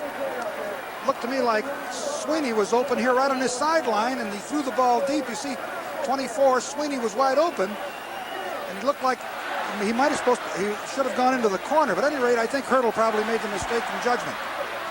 6:51 to play in the ball game on the incomplete pass, and it's second down and goal to go at the 5. Texas has already defeated Oklahoma. Alabama trying to beat Southern Cal and leading 21-6. And a penalty. Too much time, Southern Cal. That's 123 yards in total penalties against the Trojans. I'll tell you, that's a lot of penalties, and you can see the effect of them, particularly in the third quarter when they had the field position changes as a result of the face mask calls. And now here you are down at the 5-yard line, and it's tough to get into the end zone from the 10-yard line, even from the 5, let alone the 10. Extra defensive back has gone in now. Murray Legg checks into the lineup as they take a lineman out, Curtis McGriff. Protecting against what they expect to be the pass on second and goal from the 10. Hurdle's pass is into the end zone. Touchdown! Cal Sweeney. What a catch. Murray Legg was blitzing. And Calvin Sweeney.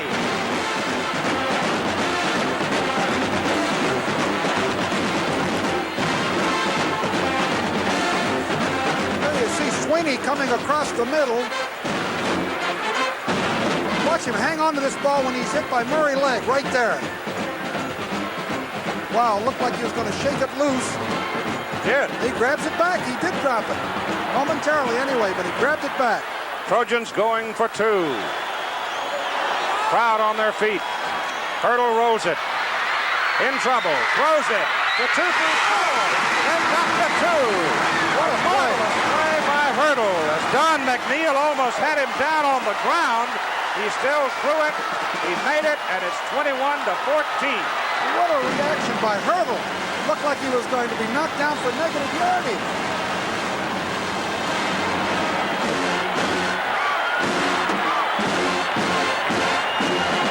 And here comes the White Horse thundering around the stadium.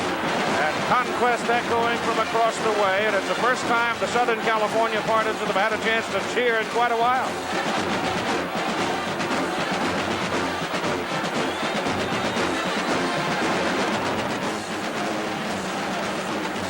Watch the touchdown play first now as Sweeney comes across and fakes a wallop, loses the ball, and then catches it again before it hits the ground. Really wallop right there by McNeil. Ball comes loose and he scoops it up. Great reaction. There's a 2-point play. You see Hurdle's almost down. He throws the ball as he's falling. Tupu is there and takes it in for the 2-point play, and it's a big one. And the kickoff. Nathan backs up at the goal line. Back into the stack, and he's buried. Back at the 13-yard line with 6 minutes and 41 seconds to play in the ball game. It is a 21-14 game right now. Momentum has shifted. Alabama needs a first down. Trojans need the ball. When Alabama has run its money plays today, they have gone behind Bunch and Fighter on the right side. Neal is the tight end, except he flexes wide to the right to the open side. Newsom is down to the left side, and the crowd is roaring, and Jeff Rutledge wants no part of it. He walks away.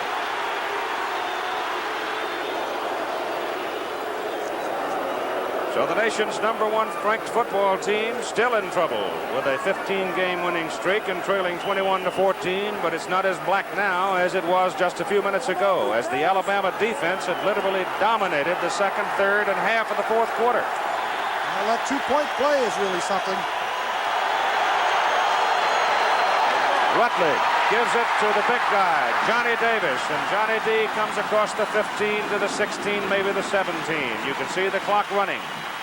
And if the time and the clock will be the ally of Alabama. You can see all the Trojans searching for the ball. They want that ball. Both teams with 2 timeouts remaining in the game. Call it the 17 and call it 2nd down and 7. Right between the 16 and 17 markers. Davis again. Breaks out of there. Great running by Johnny Davis. Short of the first down, but a tremendous personal effort by the big guys. Willie Crawford and Ricky Odom finally wrestled him down. Great effort in there. We're going to need a week to pick the offensive and defensive players for the Chevrolet Awards today. $1,000 scholarships going to the respective universities' General Scholarship Fund and the names of the players chosen. 3rd and a yard. He made it. If he's got it, that means Alabama can chew up another minute on the clock. You bet. That's a big first down. Davis now 16 carries, 55 yards.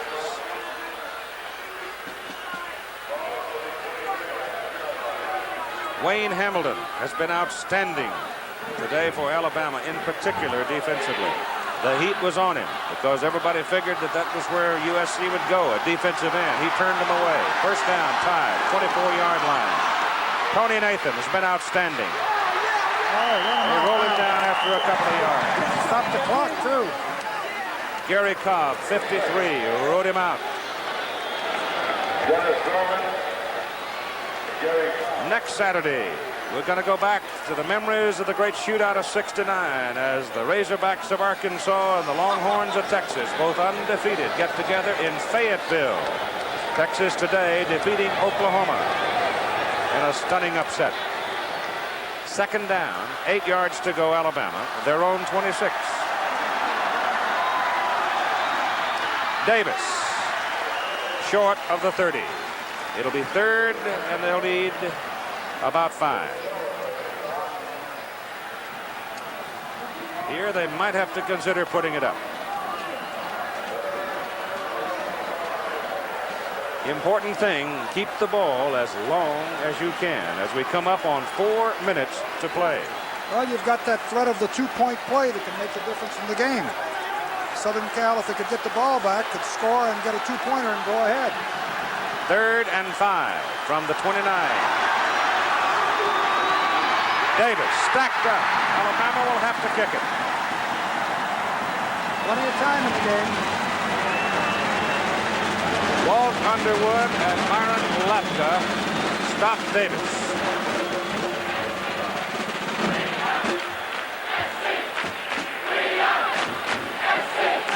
USC in its first offensive possession.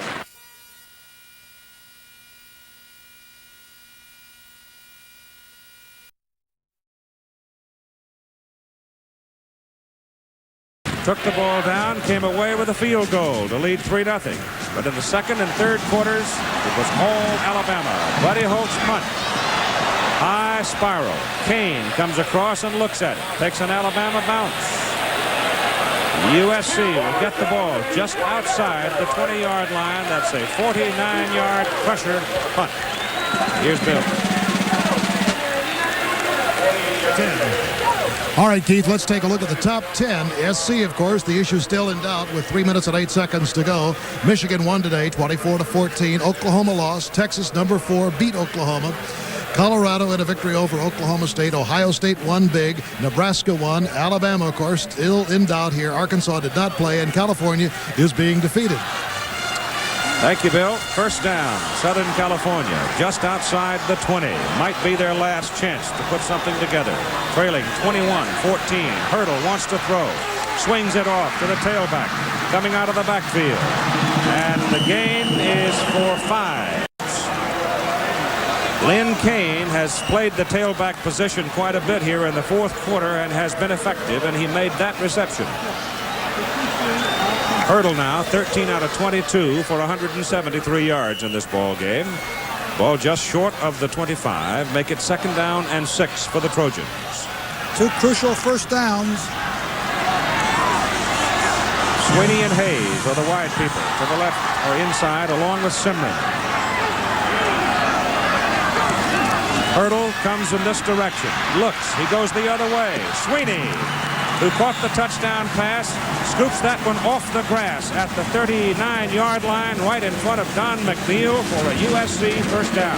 Big first down. When I said 2 crucial first downs, I meant 2 crucial timeouts remain for Southern California. See if they use them judiciously. 21-19. UCLA has moved out ahead of Stanford. We'll run down all the scores and highlights with Dave Niles and Andrea Kirby on the Prudential College scoreboard right after this game. First down at the 39 for Southern California. Blitz is on. Hurdles pass away. Pass is complete. Good tackle. And Mike Hayes, 5'9", 175-pound flyer from San Diego, is caught. He's just apparently going to be a little bit short of a first down.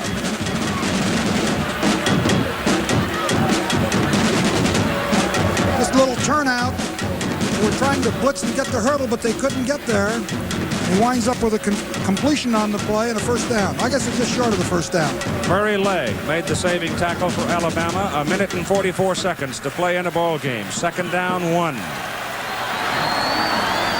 USC being very deliberate coming out of that huddle.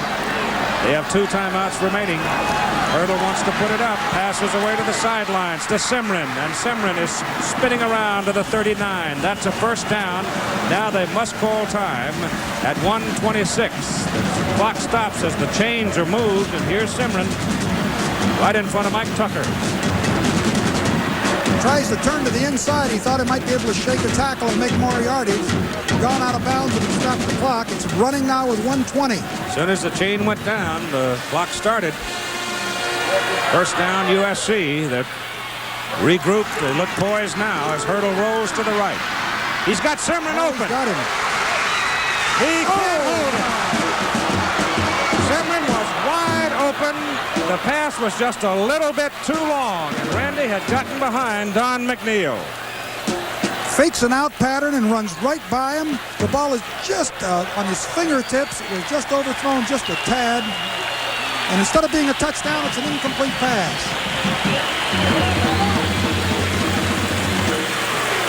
Whew, I got to take a deep breath. What a game. 1:05 to play in the game.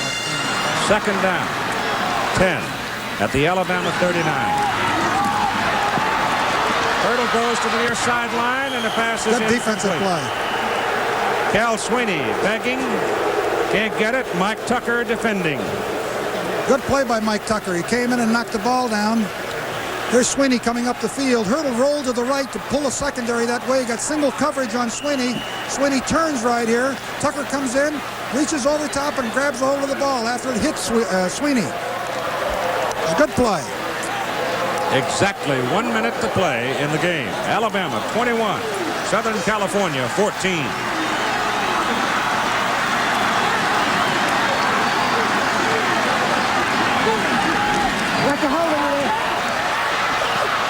Sweeney. What a play. Trying to get to the sidelines, can't do it. Now, with 53 seconds to play in the ball game, it is Southern California with a first down as you watch the play again, and time is called by the Trojans. Sweeney breaks right across the middle, and if you think that Hurdle can't throw the ball, take a look here. Right on target. 53 seconds to play in the game. 53 seconds to play in the ball game. Southern California first down at the Alabama 17-yard line. 21-14, Alabama leads.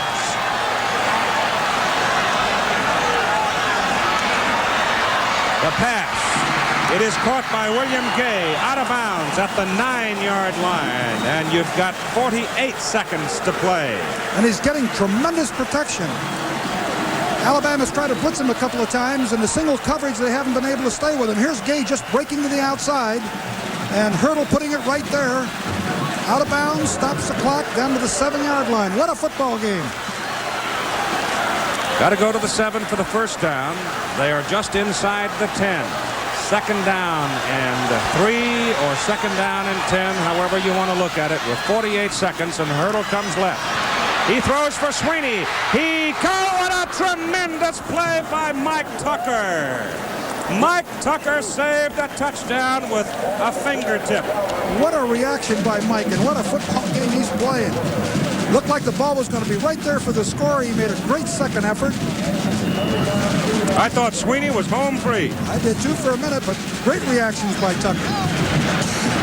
Senior out of Anniston, Alabama. Might have been a game saver. We've got 44 seconds to play. It is third down from just inside the 10. They need 3 for the first down. Hurdle throws. Penalty flag. It'll be first and goal to go, and the flag was thrown. Don McNeil made the hit on Randy Simron before the ball got there, and it's pass interference against Alabama. Got to be. Let's see if we can see this. Don McNeil, number 28 defensive halfback. Simron comes up the field. I can't quite see him here in the picture. Can't see it as well. Hamilton tipped the ball. He had no chance to catch it.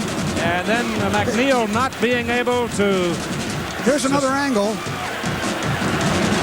Watch Hamilton go up right here. He tips it. No way Simron's going to catch the ball anyway. I don't know. That's a close one there. But Hamilton, Wayne Hamilton, the man, and tipped the ball. And McNeil got called for the hit, and it's first and goal to go Southern California at the Alabama 1-yard line. 39 seconds to play in the game.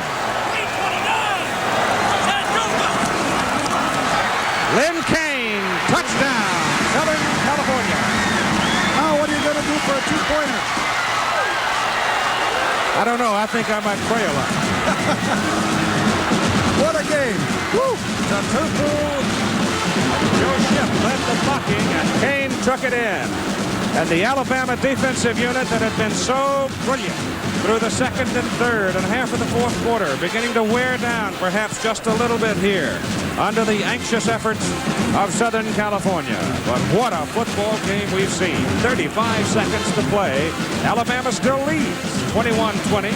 You know Southern Cal is going to go for 2. Well, the outcome of the game rests on one play. If Southern Cal converts this two-point play, I think they'll win it with 35 seconds left to go. If Alabama holds, they're the winner. We've had so many of these on college football this fall. Reminiscent of the Oklahoma-Ohio State game.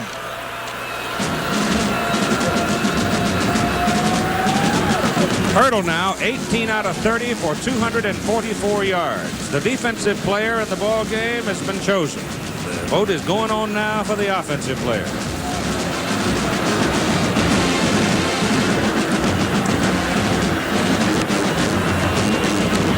The defensive player of today's ball game, Wayne Hamilton, a great defensive end. He's just been sensational for Alabama all day. The University of Alabama to get a $1,000 scholarship for its General Scholarship Fund. Compliments of Chevrolet. The offensive player, I think, has to be Rob Hurdle, the Southern California quarterback. Well, he's brought him back to this position.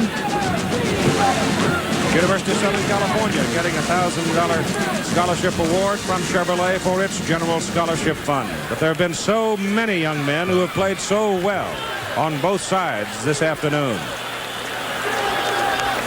You can see number 77, Barry Krause, walking around, exhorting his teammates. Southern Cal, obviously, going for 2. It's a right-handed football team, and the open side of the field is to the right side. They've moved it to the left hash mark. They've got 3 receivers to that side. Hurdle rolling. Throws it up for grabs. Intercepted by Krause. Alabama stops the try for 2 points, and it was Wayne Hamilton that came in to get Rob Hurdle. So the young men who have been named the outstanding players of the game are involved in the final gasp of it, as Hamilton fought off the blocking and came in to drag Rob Hurdle down and deny him the chance to throw the ball. Don't forget the onside kick. 35 seconds. You know what happened in the Oklahoma-Ohio State game. But what a day for 94. Oh, what a day he's had. Whew.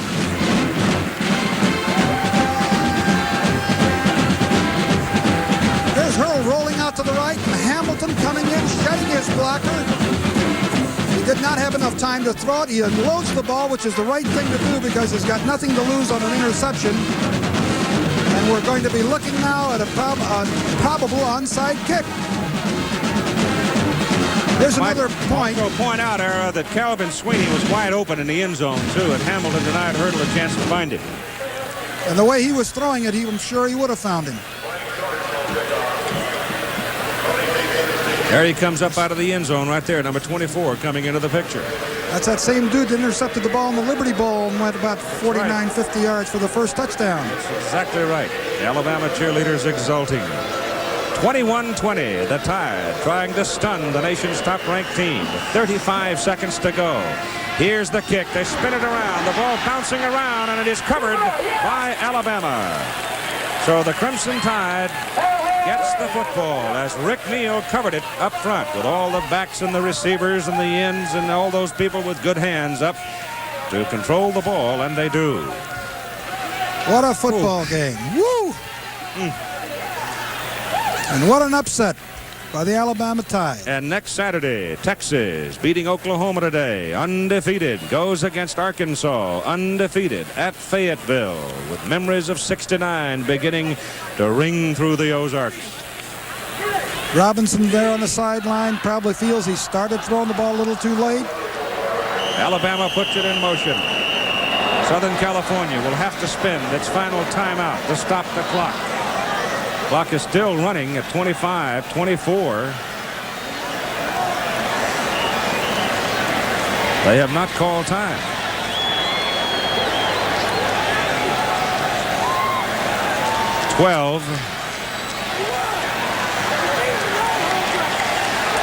They're going to let it run out, I guess. Yeah, not going to stop it. And so it is done. The Alabama Crimson Tide upset the Southern California Trojans by a score of 21-20 in one of the remarkable football games of an already remarkable college football season. Alabama 21, Southern California 20.